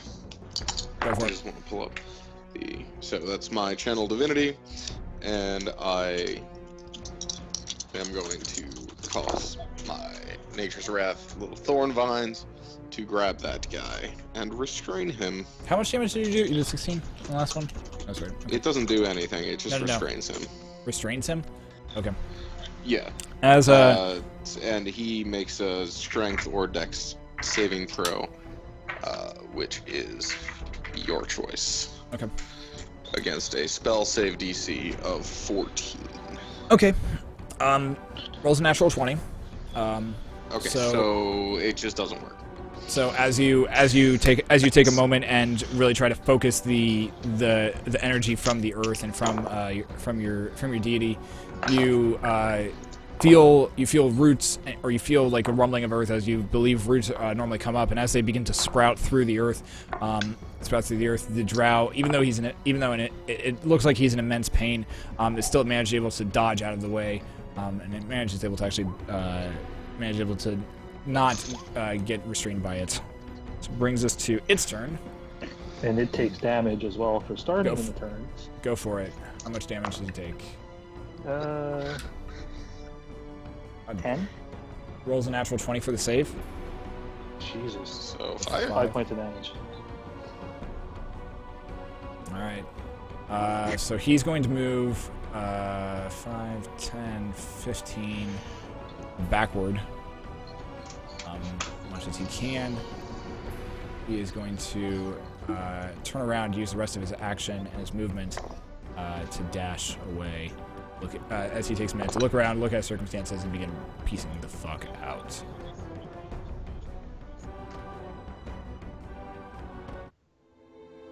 So, with that, he's gone. God damn it. He's gone. Could You want to, you can chase it. If you want to, you can chase it. My reaction to drop the moonbeam. Yep, go for it. Once I see this, yeah, I'm gonna drop that. So. Yeah, I wanted to react too, if I could. Yeah, if you guys want to react to him running, you are more than welcome to. Yeah, if he's dropping the moonbeam, I want to make it to I wanted this. to cast Hold Person on him as he started to run. Okay, so it would be as he was here is probably about. Let's see, he was. I can reach to here. Let's see, he was here, so that was a. Actually, yeah, he was there, so. So 5, 10, 15, 20, 25, 30. He actually makes it off the map with that, with just his normal movement speed, and then uses the rest of it to continue on. Or if he dashes. So yeah, the dash happens well You get outside the 60. range. The dash happens well outside the range, so it's 5, 10, 5, 30. He makes it there. He makes it just to the edge of the map with the dash. For the. So if you guys are wanting to pursue, you're more than welcome to, but. Since he's dashing, is he exiting combat? He is. He's trying to piece out as quickly as he can. So he does that mean I can act outside of my initiative order and cast Hold Person on him as he's running away? It's at his turn his turn gets him to the edge of the map, and Gotcha. Okay. It doesn't his dash doesn't happen until after he's well outside of your visual range and well outside of your spell range. All right. So this is a mechanical thing. It's still an initiative order for this portion. Right, then I'm back. So it would be him running. It would be him running, and then it would be Tyrion. It would be then it would be Karma's turn. He's still unconscious. Then it would be Salix's turn, who's still at the top of. Oh no, he has just made it to the bottom of the wall at that point. Yeah, and then there's another. I was gonna say then at that point there'll be another round, so we get to Riven at that point. All right. I'd like to. Unless you're wanting to do something, Salix. Yeah, I mean, if I can get to here, which puts me inside of range, but he's through a wall. I can't see him and cast. Yeah, you have to have visual range. You have to have visual. I have to be like here. Yeah. We're here. Yeah. Yeah, I'm not gonna do that. I'm gonna walk up to. I'm gonna say, catch me if you can, and then I'm gonna walk up to Karma. Right, and Riven's trying to find some way to get 30. 45, 50. That puts me here. Okay. With my basic movement speed. Where was my marker? Was my marker here? Or was my marker here? Yeah, you're right. You're right. Right here? Okay. That's basic movement. And then I want to use 2 dart attacks on him. Go for it. Because I can. So for those who are wondering, we do get to the point where Ryven is making 2 dart attacks on this guy. 23 on the first one. Yep. I put my dice away. I got 6s. Okay, dumping all the dice out. There's D6. Alright.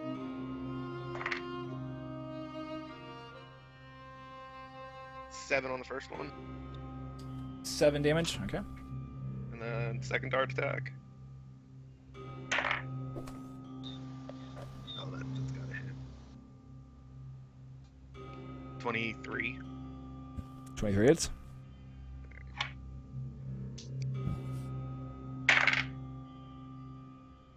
Nine damage. Okay. As you take 2 darts, boom, boom, they go slamming into his back. As he falls forward, you just out of the corner of you just out of your eyes see him start muttering something under his breath. So you see his hand touch his leg as his entire body shimmers and is gone. Fuck.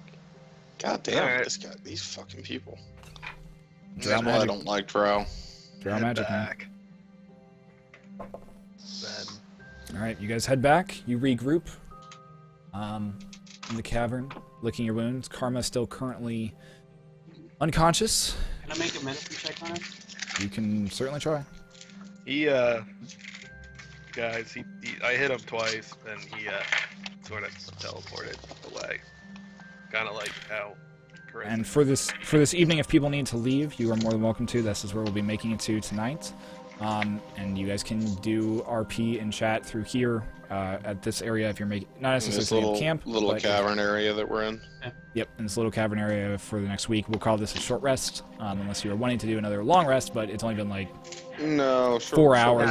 It's only been about 4 hours since you guys long rested. So we'll say a short rest, proceeding on from here for next week. I'm double checking. Fantastic. Well, Salix, I know you'll enjoy this because I want to talk to you about Helm, and I know you will. Do loot before we leave, or?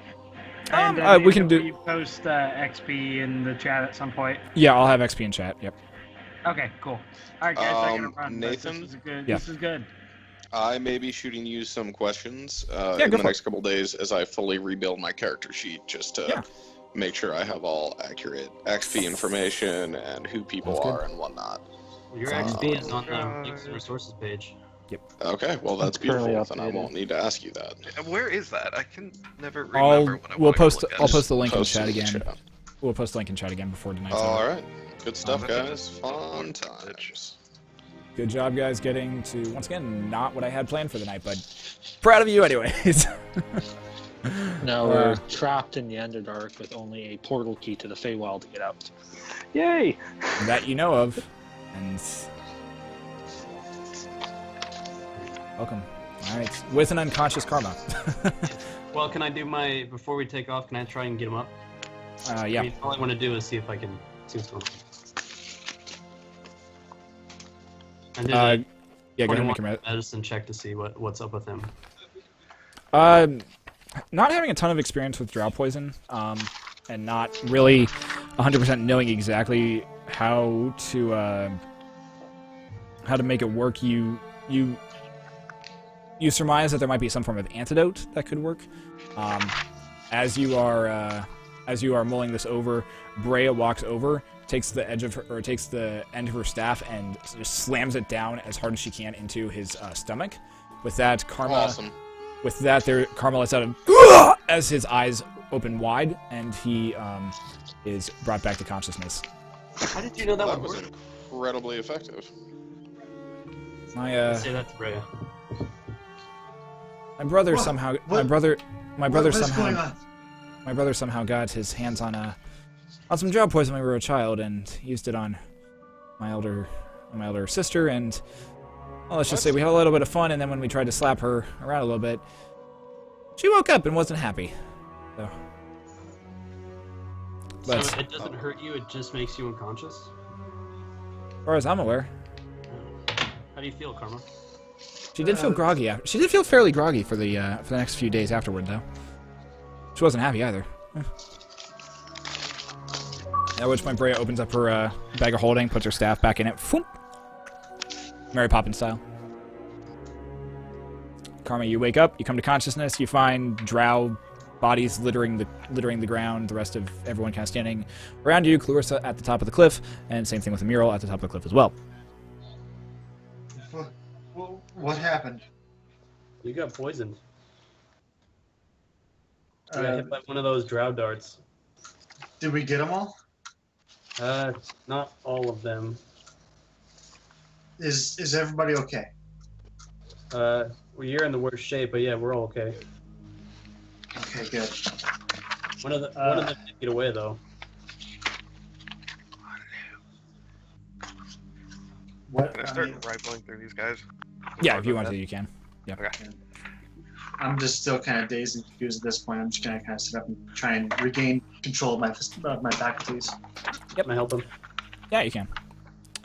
So with that, we'll call that for session. We'll call that for session tonight. Guys, we'll be back next Tuesday at, once again, 8 a.m. Eastern for more of this 8 a.m. fantasy adventure in this world that we've created.